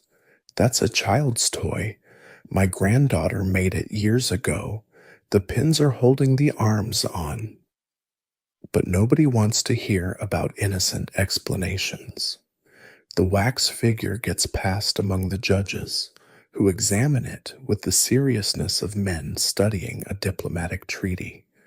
Father Wojciech declares it clearly fashioned for malevolent purpose.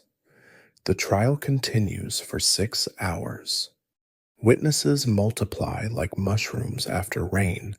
Everyone suddenly remembers suspicious behavior, strange coincidences. That time, the widow looked at them funny. The documented evidence grows. Testimony about mysterious illnesses following arguments with the accused, reports of strange lights near their homes, animals behaving unnaturally in their presence. The young witch breaks completely, adding new confessions unprompted. She fornicated with demons. She cursed the crops. She turned into a hare and was chased by dogs. Each confession is wilder than the last, like she's trying to win some kind of witch confession contest. The widow watches it all with increasing weariness. When they finally allow her to speak in her own defense, she doesn't bother refuting individual accusations. Instead, she says, "I've lived in this community for 60 years. I've delivered your children, healed your sick, laid out your dead. When did I become a monster? When the harvests failed, when the wars took your sons, when you needed someone to blame. Kill me if you must. But don't pretend it's justice.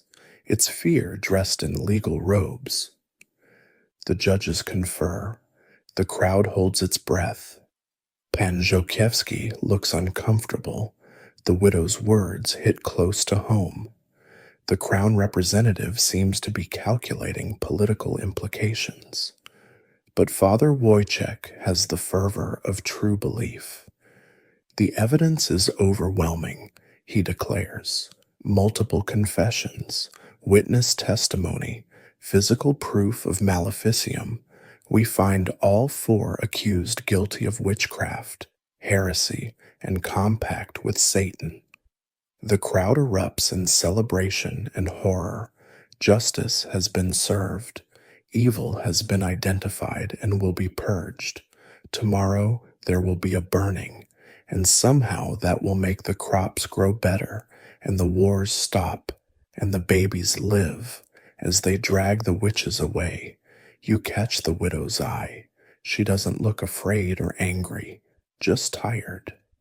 Bone deep, soul deep tired, like someone who's watched the same tragedy play out too many times. "Burn them all," someone shouts, and the cry is taken up by others. "Cleanse our village, protect our children." The judges nod solemnly. Job well done.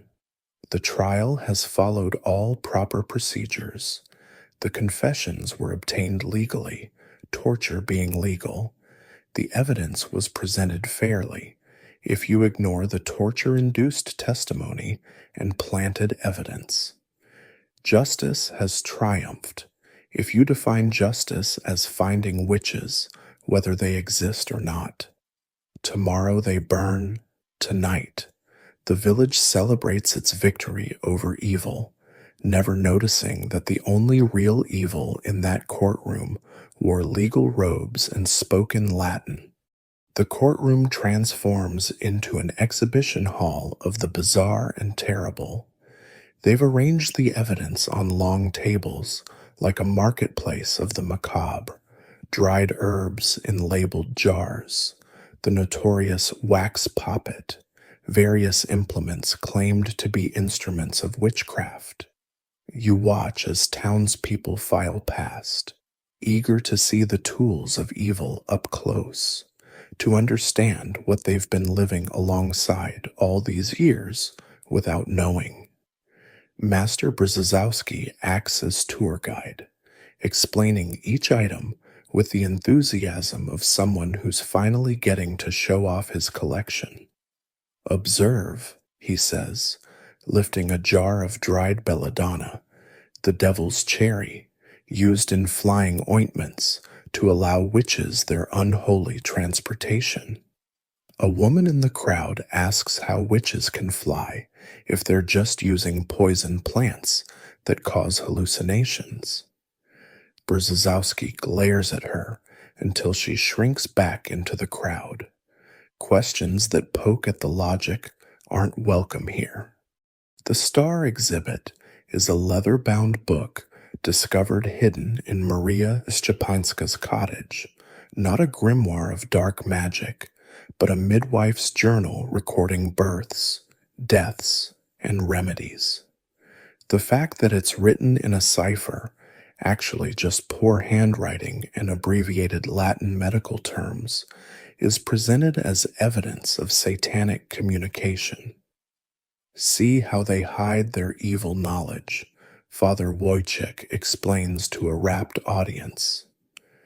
These symbols could be instructions for cursing, recipes for poison, or names of demons. The widow Novak, brought back to witness the display of evidence against her, can't help herself. That symbol means feverfew for headaches. That one indicates a breech birth successfully turned. The accused will remain silent, Father Wojciech commands, but the damage is done. Some in the crowd are starting to look thoughtful. A midwife's notes suddenly seem less sinister when translated. They bring out more evidence, a collection of small bones, identified as infant remains, but looking suspiciously like chicken bones to anyone who's eaten dinner.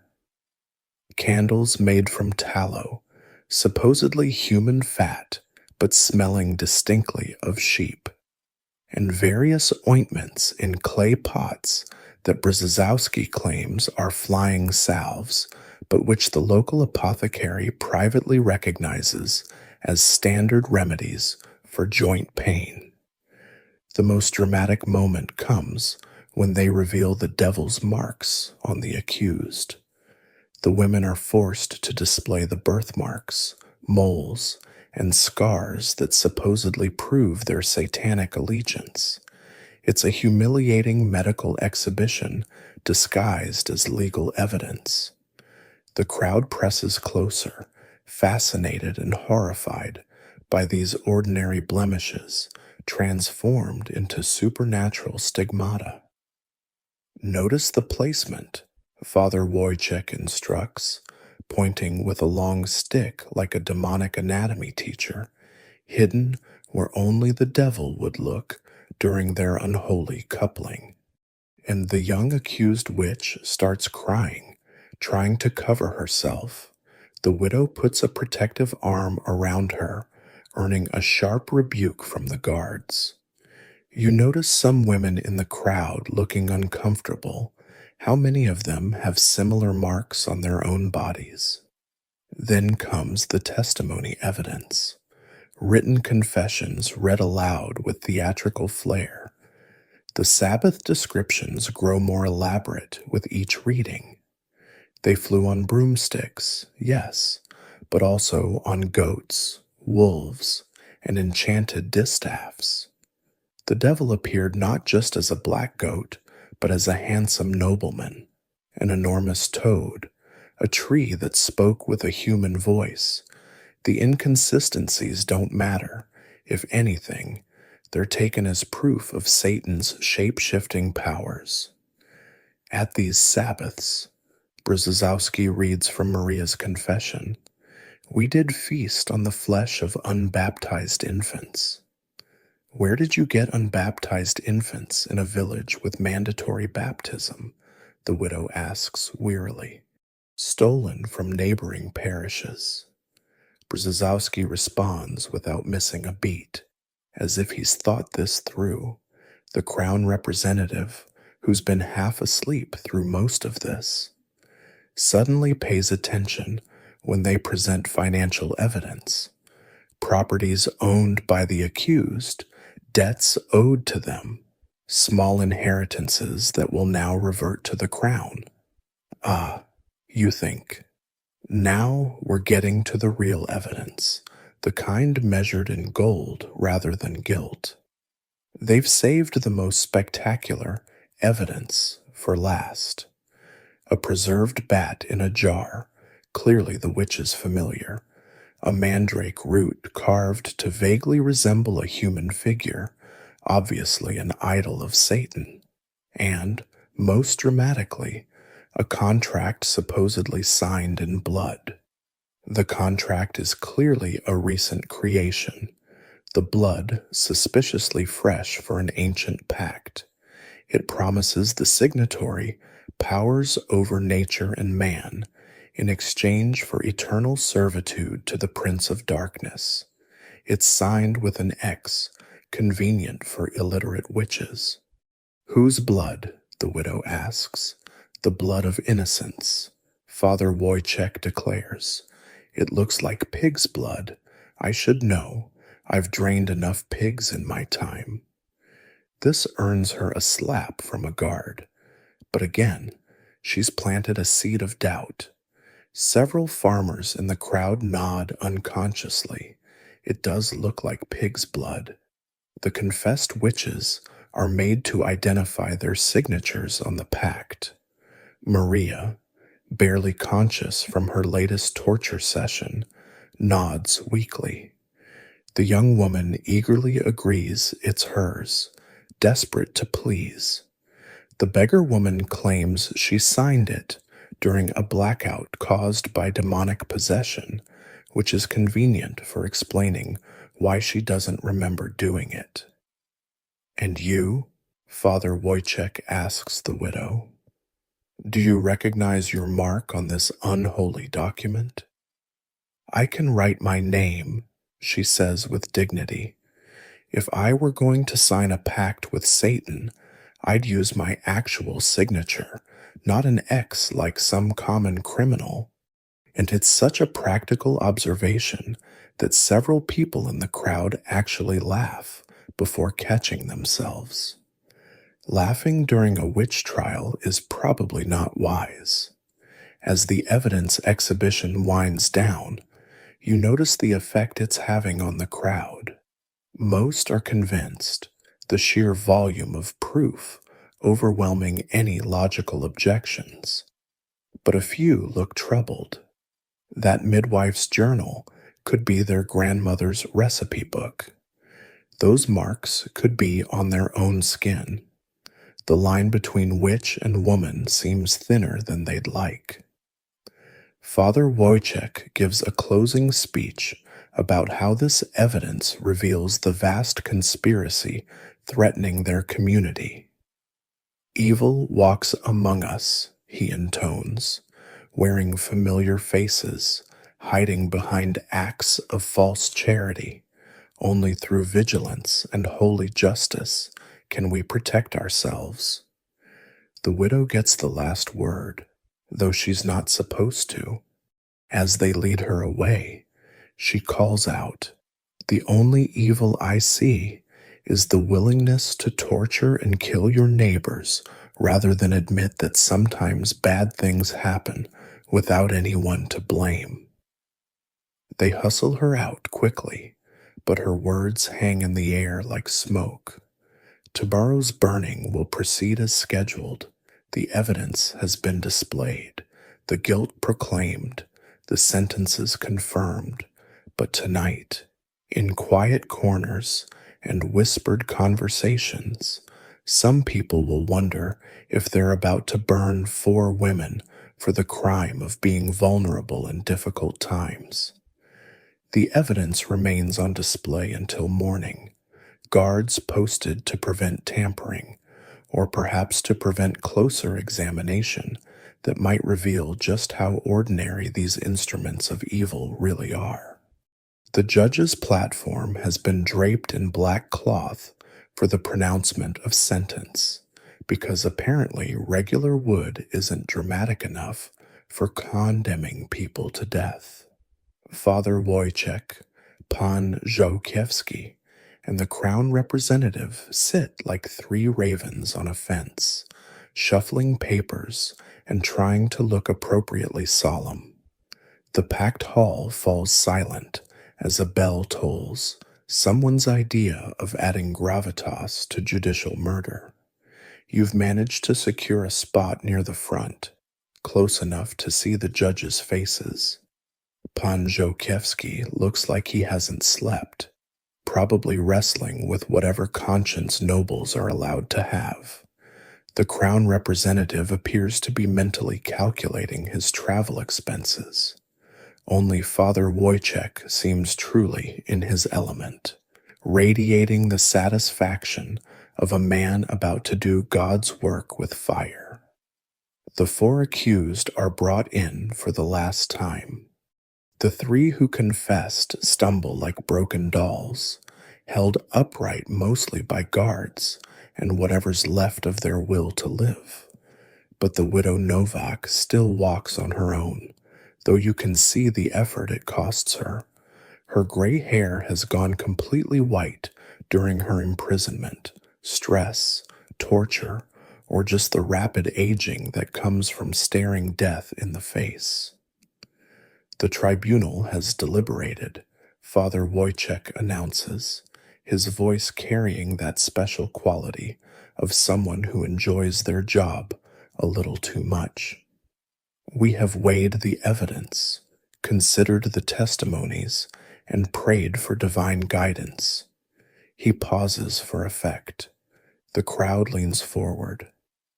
Maria Szczepanska, you stand convicted of witchcraft, compact with Satan, and causing malefic harm to your neighbors.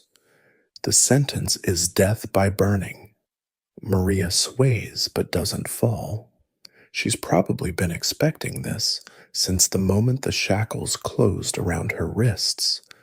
Agnieszka Kowalska, that's the young woman, and hearing her actual name for the first time makes her seem suddenly more real, more human. You stand convicted of witchcraft, fornication with demons, and conspiracy against the crown. The sentence is death by burning. The girl starts sobbing, ugly gasping sounds that make several people in the crowd look away. She's so young, someone's daughter, maybe someone's sweetheart before all this started. Jadwiga Novak, the beggar woman, who shares a surname with the widow, but no relation. You stand convicted of witchcraft, blasphemy, and corruption of Christian souls. The sentence is death by burning. The old beggar just nods, like she's too tired to care anymore. When you've lived on the margins long enough, maybe death stops looking like the worst option. Katarzyna Novak, Father Wojciech's voice rises, saving the main event for last. You stand convicted of witchcraft, leadership of a satanic coven, multiple counts of maleficium resulting in death, and persistent heretical denial of your crimes. The sentence is death by burning. The widow meets his eyes steadily. I maintain my innocence. Noted for the record, Pan Żółkiewski says quietly, speaking for the first time. Do any of the condemned wish to make final statements? This is actually unusual. Most courts skip directly to execution arrangements, but Pan Żółkiewski seems to be having a crisis of conscience, giving them one last chance to, what? Confess more thoroughly? Beg for mercy that won't come? Maria speaks first, her voice barely audible. I lied. The widow never led any Sabbaths. I said what they wanted to stop the pain. God forgive me. The crowd erupts. Guards move to restore order. Father Wojciech pounds his gavel. Yes, they have a gavel, because even witch trials need proper accessories. The confession stands as given under lawful questioning, he declares. Recantation at this stage is merely evidence of Satan's final attempt to protect his servants. Agnieszka, perhaps emboldened by Maria's honesty, tries to speak. I never met any devils. I never flew anywhere. I'm just, I was just trying to make a living selling herbs, like my mother did. Silence, Father Wojciech roars. These lies will not save you from earthly justice or hellfire. But Pan Żółkiewski looks increasingly uncomfortable.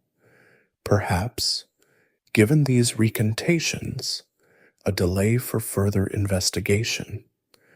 The matter is decided. The Crown representative interrupts, finally showing interest now that his authority is being questioned. The king's justice will not be delayed by the desperate lies of convicted witches. The widow Novak laughs, actually laughs at this. The king's justice? The king doesn't know we exist. This is your justice, born of your fears and paid for with our blood. You dare speak against his majesty? Father Wojciech sees an opening for additional charges, because why not pile on when someone's already condemned? I speak against you, she clarifies, small men who need to burn women to feel powerful. History will remember you as fools and murderers. That's probably the most directly treasonous thing anyone said in this courtroom. Even the guards look shocked. Pan Żółkiewski opens his mouth, perhaps to add sedition to her charges. But what's the point? You can only burn someone once. The executions will take place tomorrow at dawn, Father Wojciech announces, regaining control. The condemned will have this night to pray and prepare their souls, with spiritual guidance available should they wish to make final, true confessions. And furthermore, the Crown representative adds, clearly thinking of practical matters, all properties and possessions of the condemned are hereby forfeit to the Crown, with appropriate distributions to be determined by proper authority. Ah, yes, the real heart of the matter, the widow's cottage with its valuable herb garden, Maria's small holdings, even the few pitiful possessions of the beggar woman, everything will be divvied up among the worthy, those who pointed fingers, those who testified, those who administered justice. May God have mercy on your souls, Father Wojciech intones with zero sincerity. May God have mercy on yours. The widow responds, you'll need it more than we will. They're dragged away for their final night, but the crowd lingers, buzzing with excitement and unease. The recantations have sown doubt, not enough to stop anything, but enough to make some people uncomfortable. A few women are crying, whether from fear or sympathy, it's hard to tell. You overhear fragments of conversation as people file out. Did you hear her deny it all at the end? Devils always lie loudest when cornered. But what if... Hush, do you want to be next? That shuts down any developing sympathy fast. The beauty of witch trials is their self-reinforcing nature. Question the verdict? You must be in league with the witches. Show sympathy? Clearly you're corrupted too. The only safe position is enthusiastic support for burning your neighbors. As you leave the courthouse, you pass the platform being erected in the market square. Workers hammer stakes into place, pile wood with practiced efficiency. They've done this before. They'll do it again. It's just another job, building scaffolds for human bonfires. One worker, younger than the others, asks his companion, do you think they're really witches? The older man doesn't pause in his hammering. Doesn't matter what I think. They're convicted witches, and convicted witches burn. Save your philosophy for priests and nobles. We just build what we're told to build. But you notice he's building it solid, professional, no shoddy workmanship that might lead to a quick collapse and a faster death. Even mercy has been regulated out of the system. The sky hangs low and gray as you make your way to the castle dungeon for what everyone knows will be the last night of four women's lives. The town prepares for tomorrow's spectacle with disturbing efficiency, vendors securing prime spots to sell food to the crowds, children collecting kindling for the great fires, carpenters testing the stakes one final time. It's like preparing for a particularly grim festival where the entertainment involves human torches. Inside the dungeon, the atmosphere is surprisingly busy. Father Stanislav leads a parade of lesser priests, all eager to claim credit for any last-minute conversions. They carry holy water, crucifixes, and worn copies of Scripture, armed for spiritual warfare against Satan's hold on the condemned. The local artist has even been commissioned to sketch the witches in their cells, moral instruction through images for those who can't read. You follow the religious procession down to the cells, where the four women await dawn in very different states. Maria Szczepańska kneels on the stone floor, accepting the priest's ministrations with desperate faith. If enough prayers might transmute burning alive into mere strangulation before the flames, she'll say them all. The young Agnieszka has retreated into some inner place, rocking back and forth while clutching a small wooden cross someone gave her. The beggar Jadwiga sleeps, or pretends to, having apparently decided that unconsciousness beats contemplating tomorrow. But the widow Novak sits calmly on her bench, rejecting all spiritual comfort with quiet dignity. "I'll meet God with my own conscience," she tells Father Stanislav. "I don't need your intercession. Pride until the end," he says sadly. "Even now, Satan holds your heart. If refusing to lie is satanic, then your God and mine are very different beings." This theological debate might have continued, but they're interrupted by unexpected visitors.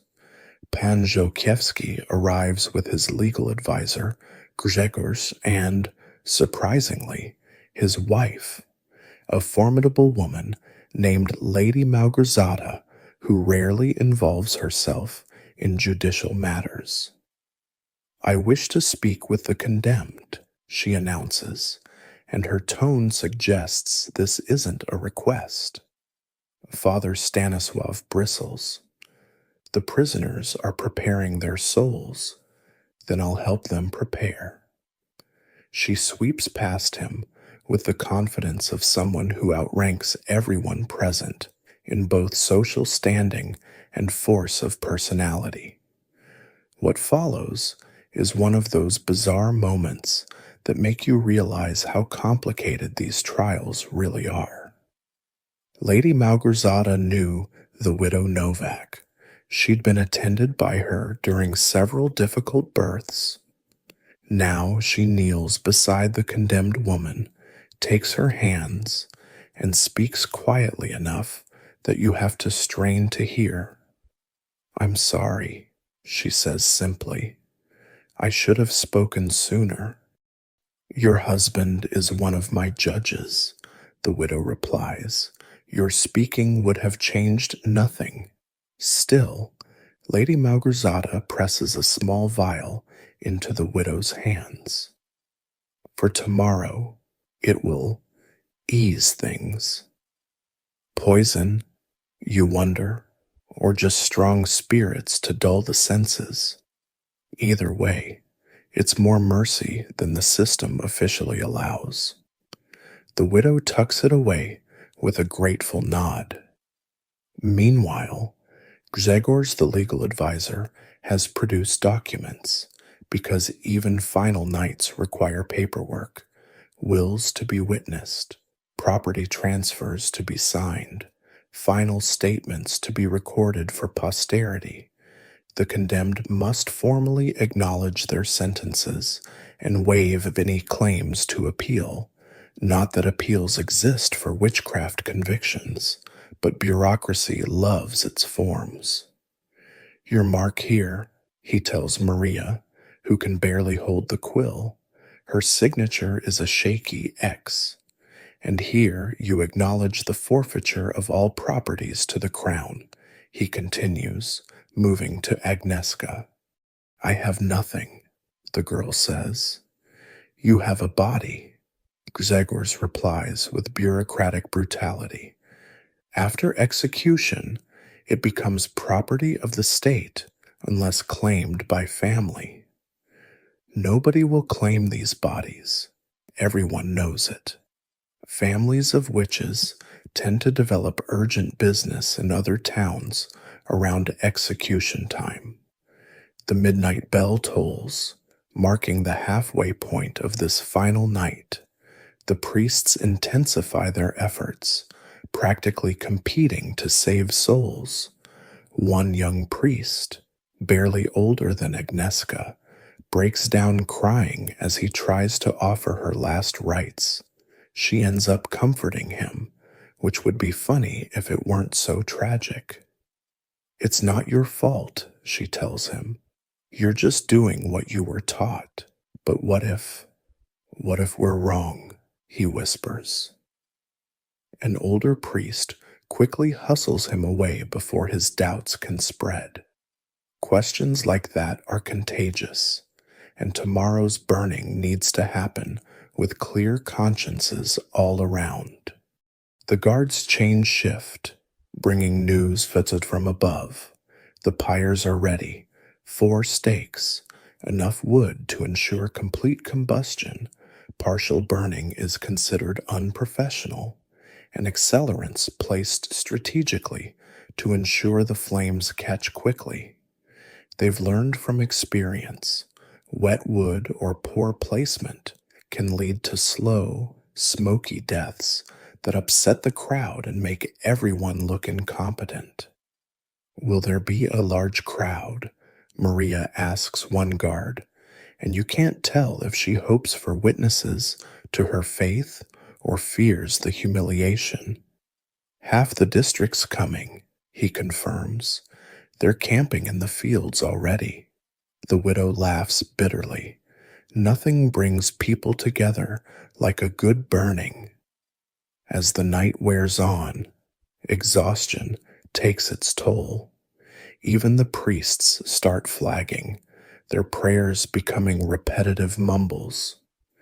The artist finishes his sketches, the condemned looking appropriately haggard and repentant in his drawings, regardless of their actual expressions.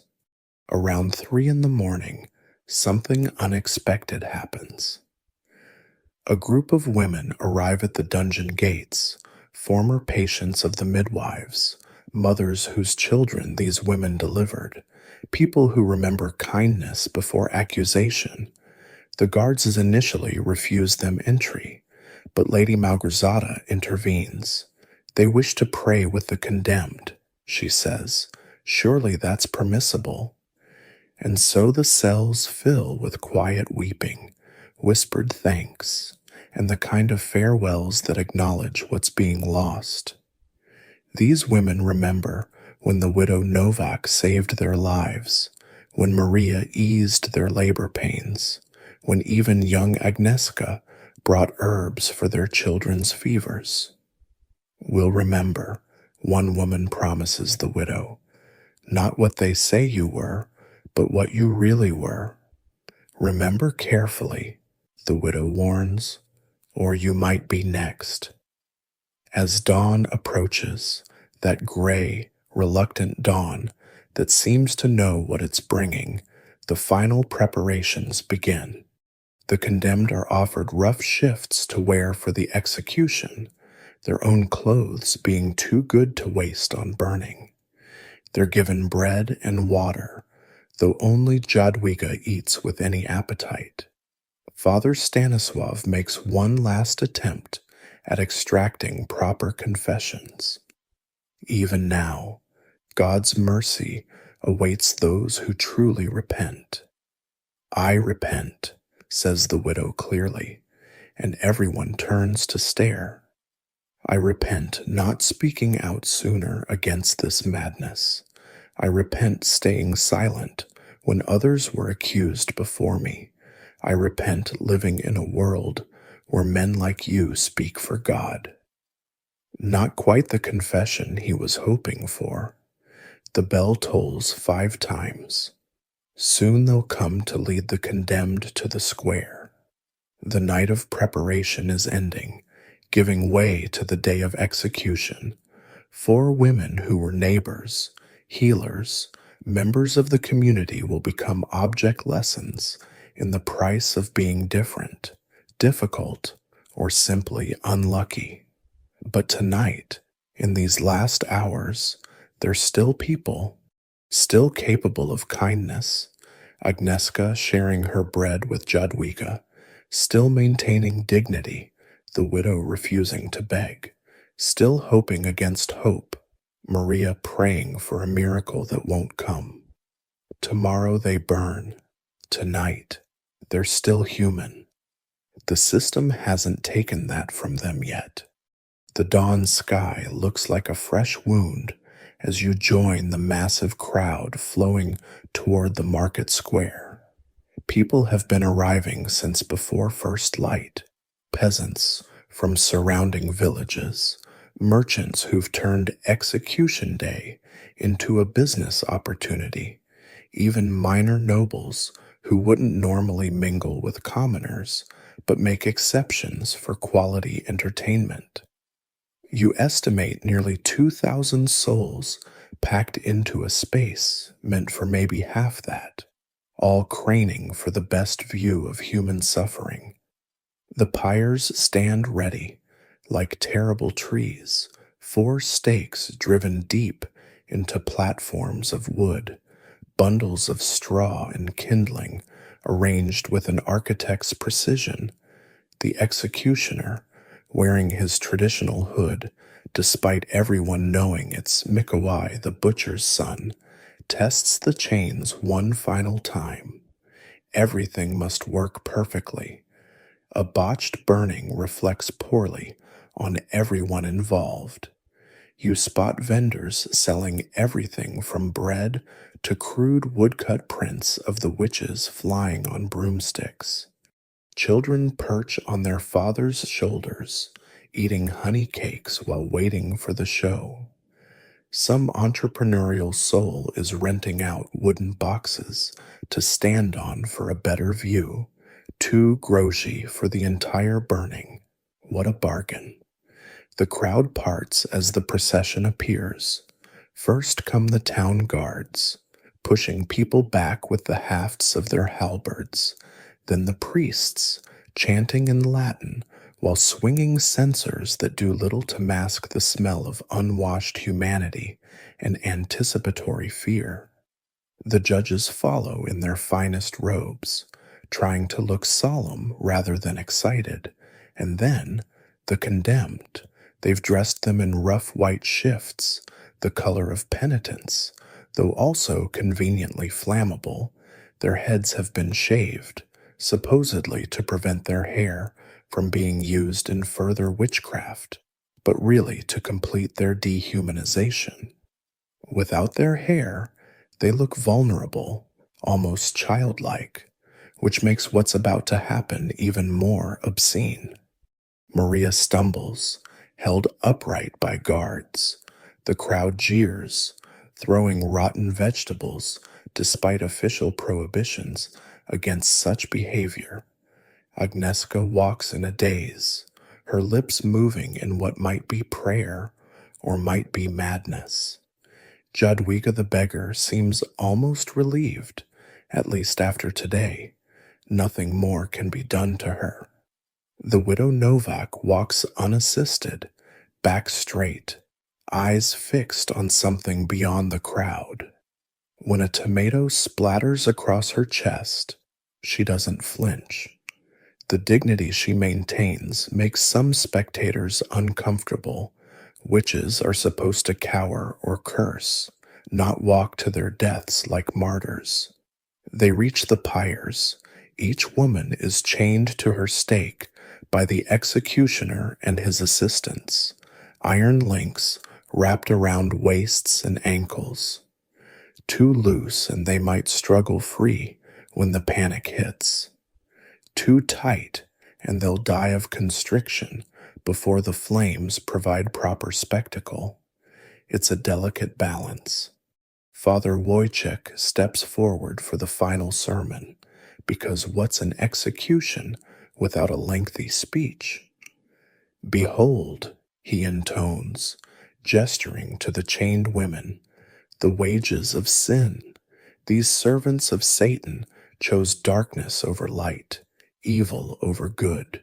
Their burning bodies shall be a lesson to all who would traffic with the enemy. The crowd responds with appropriate noises of pious approval, though you notice some people look queasy. It's one thing to call for witch burnings in the abstract. It's another to see your neighbor chained to a stake, about to be converted into smoke and screaming.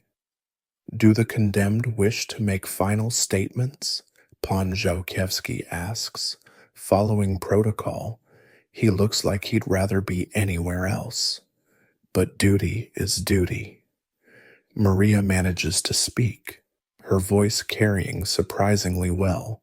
I die innocent of witchcraft, guilty only of saying what torture made me say. God forgive my false witness. The crowd murmurs. This isn't following the script. She's supposed to confess properly, or curse them dramatically, not claim innocence with her last breath. Agnieszka tries to speak, but breaks down sobbing. The sound carries across the square, raw and terrible. Someone in the crowd starts crying too. Her sister, perhaps, or a friend from before the accusations started. Jadwiga spits at the nearest priest, which gets a mixed reaction from the crowd, shock at the blasphemy, admiration for the defiance. The widow Novak speaks last. I forgive you all. You know not what you do, but your children will know.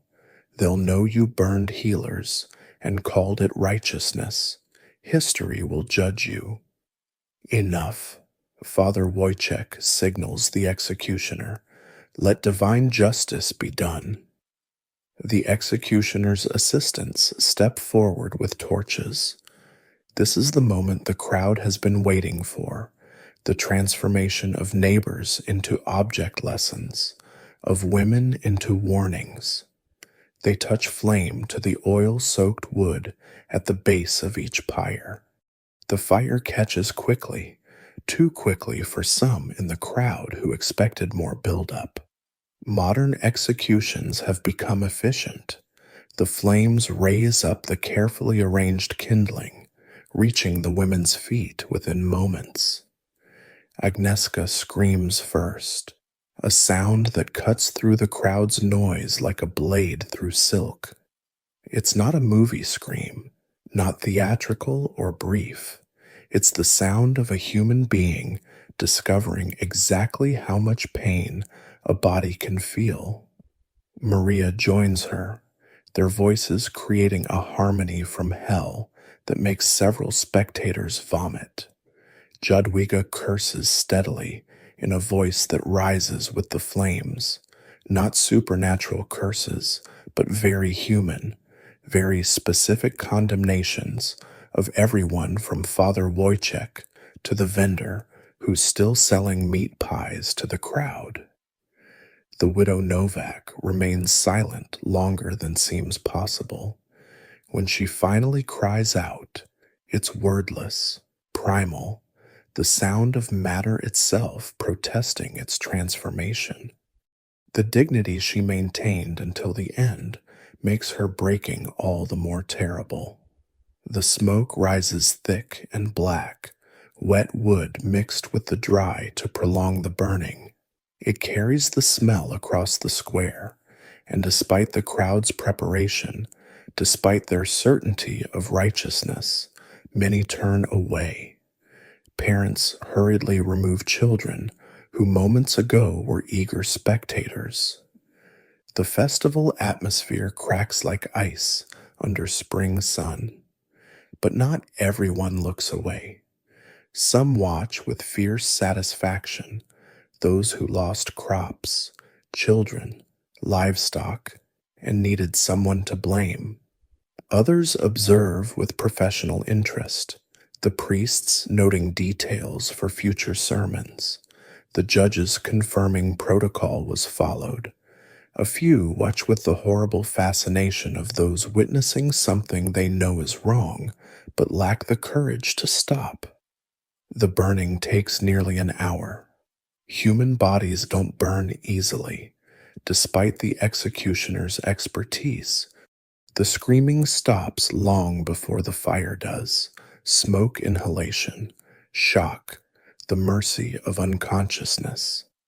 But the crowd must wait until the bodies are properly consumed, until nothing remains that could be collected as relics or used for further witchcraft.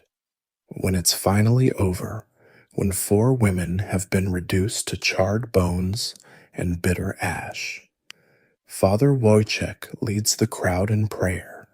They thank God for protecting them from evil, for giving them the strength to purge corruption from their midst. The words taste like ash in your mouth. As the crowd disperses, you overhear fragments of conversation. Did you see how long the widow lasted? Surely the devil. My chickens better start laying again after this. Those screams. I didn't expect. Hush. It's done. It needed doing. But did it?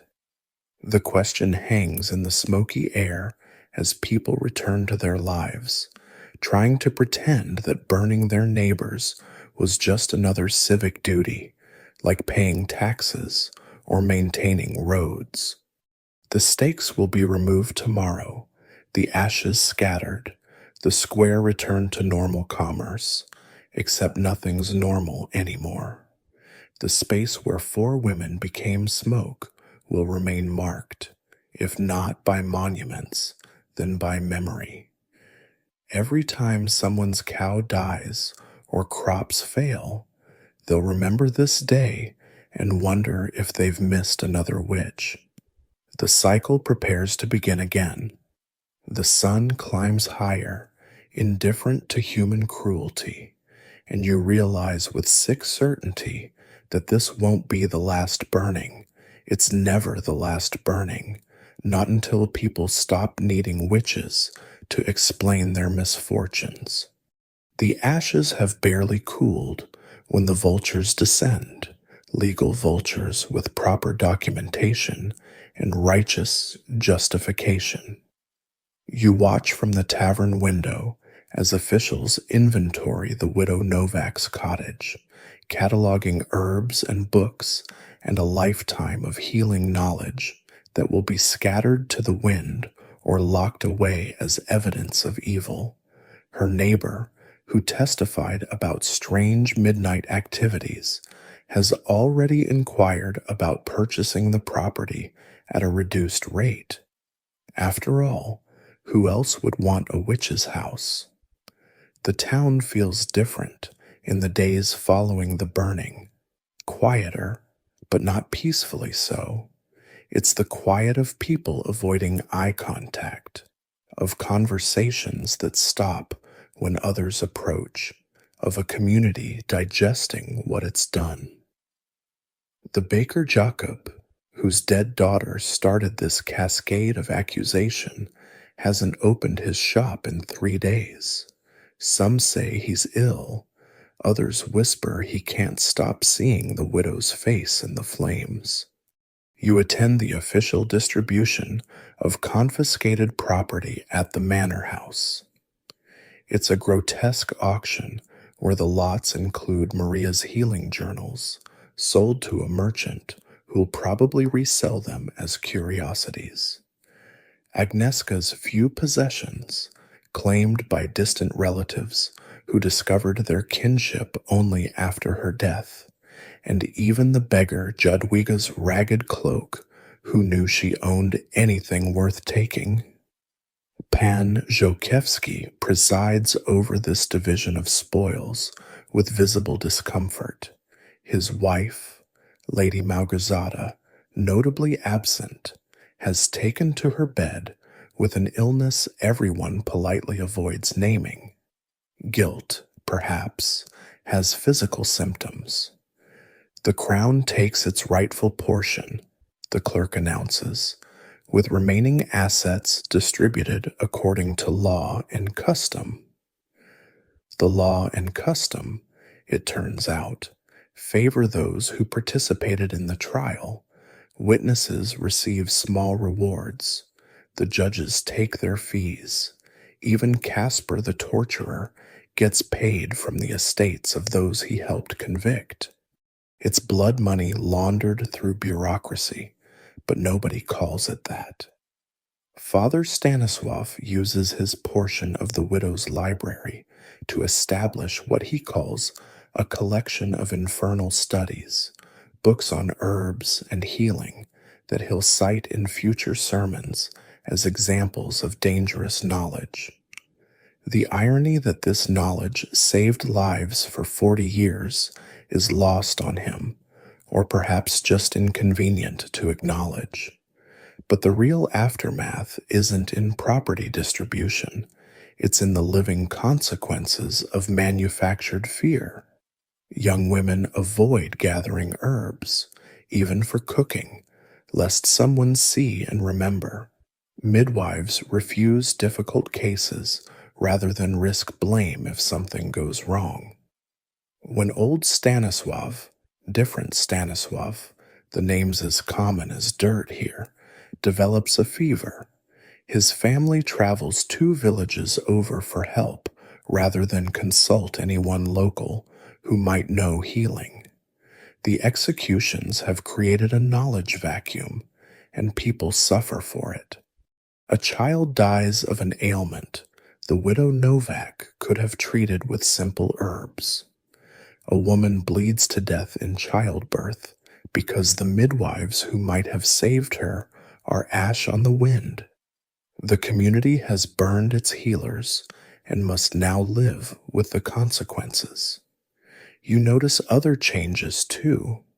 Accusations begin sprouting like mushrooms after rain. In the village of Kleksev, 2 women are arrested for witchcraft after their neighbor's pig dies. In Zerniki, a widow who lives alone with too many cats faces trial. The successful prosecution here has shown others how it's done, how to transform neighborhood disputes into cosmic battles between good and evil. The young priest who cried while giving last rites disappears one night. Some say he's gone to seminary for additional training. Others whisper he lost his faith, watching women burn for crimes that existed mainly in the imagination of their accusers. Either way, his doubt is removed from the community like another form of infection. 3 weeks after the burning, something remarkable happens. A group of women meet secretly in what used to be the widow Novak's herb garden. They're patients she helped, students she taught, mothers whose children she delivered. They gather the remaining medicinal plants before the garden is destroyed, sharing knowledge in whispers, preserving what they can of the healing arts. She said to remember, one woman murmurs, carefully transplanting feverfew. Not what they said she was, but what she really was. It's dangerous, this remembering. If discovered, they could be accused of continuing the witch's work. But the alternative, letting all that knowledge burn with its keeper, seems worse. They work quickly, silently, dispersing with seedlings and cuttings hidden in baskets of legitimate marketing. The authorities, meanwhile, declare the trials a great success. Official reports to the Crown emphasize the threat that was eliminated, the souls that were saved, the community that was purified. Numbers are inflated. 4 witches become a coven of dozens in the retelling. The danger they posed grows with each official account until you'd think the village barely survived a demonic invasion. Pan Kowalski, the local lord who never wanted this responsibility, begins drinking heavily. His legal advisor, Grzegorz, finds increasingly creative reasons to be elsewhere when witch accusations arise. "I'm needed in Warsaw," he says, fleeing to anywhere that isn't here. But new accusations keep coming. The successful trial has proven that witches exist and can be found if you look hard enough. A template now exists. Suspicious woman plus misfortune plus torture equals confession and conviction. It's a mathematical formula for transforming neighbors into enemies, healers into threats, knowledge into danger. The children who watched the burning Play Witch trial in the streets. They tie dolls to sticks and set them ablaze, mimicking what they've seen adults do. One boy accuses a girl of cursing his spinning top. She responds by claiming he flies at night. Their game ends when parents intervene, terrified that children's imagination might be taken for truth. Historians still argue about the final toll of the Polish witch trials. Thousands, certainly, possibly tens of thousands, burned or hanged or tortured to death over the centuries. Each execution justified the next, proved the threat was real, demonstrated the need for vigilance. The machinery of accusation, once started, ground on until the Enlightenment finally suggested that maybe, just maybe, crops failed for reasons other than satanic interference. But that's still decades away. For now, the community lives with what it's done, some with satisfaction. Evil was identified and destroyed, others with quiet doubt they dare not voice. A few with active guilt that manifests in illness, nightmares, and the kind of drinking that suggests conscience can be drowned. The widow Novak was right about one thing: history would judge them. But history's judgment comes too late for the 4 women whose ashes have long since scattered, whose knowledge died with them, whose only crime was being vulnerable when the community needed someone to blame. As you prepare to leave this place, you pass the market square one last time. Commerce has resumed, vendors selling goods where humans burned, children playing where screams echoed, life continuing with the terrible resilience of the ordinary. Only small scorched patches on the cobblestones mark where the stakes stood, and rain will wash even those away eventually. An old woman, bent with age and careful to appear harmless, feeds pigeons near those burnt spots. She scatters breadcrumbs in what might be random patterns or might be deliberate memorial. When she notices you watching, she smiles sadly. "They were good women," she says quietly, too quietly for anyone else to hear. Whatever else they say, they were good women who helped people. Remember that. You nod, and she returns to her birds. It's a small act of remembrance, dangerous in its own way, but someone should mark their passing with something other than legal documents and distributed property. Someone should remember them as they were, not as fear made them appear. The sun sets over the village, painting the sky red as blood, red as fire. Tomorrow will bring new days, new disputes, new misfortunes that need explaining. The machinery of accusation waits, oiled with precedent and ready to grind again. But tonight, in herb gardens tended secretly, and knowledge whispered carefully, and memory preserved despite danger, 4 women are mourned by those they helped. It's not justice, nothing could be now, but it's a form of resistance against the forgetting that power prefers. The witch trials will continue. The burning times are far from over. But in small acts of remembrance and preserved knowledge, something survives that execution couldn't kill, the understanding that healing is not evil, that knowledge is not corruption, that being different is not a death sentence. At least, it shouldn't be. As you drift away from those haunted villages of 17th century Poland, let the harsh edges of history soften into the gentle darkness of approaching sleep. The crackling of those terrible fires fades to the quiet whisper of your own breathing, steady and calm in the safety of your room. Those cobblestone streets beneath your feet transform slowly back into the soft comfort of your bed, supporting you, holding you secure in this present moment where such fears are merely echoes from the past. The urgent voices of accusation and judgment dissolve like morning mist, replaced by the peaceful sounds of your own world, perhaps a car passing distantly, maybe the hum of electricity that powers your modern life, or simply the profound quiet of night settling around you like a protective blanket. You're safe here, centuries removed from those dark times, wrapped in the warmth of understanding that comes from knowing how far we've traveled from those days of suspicion and fear.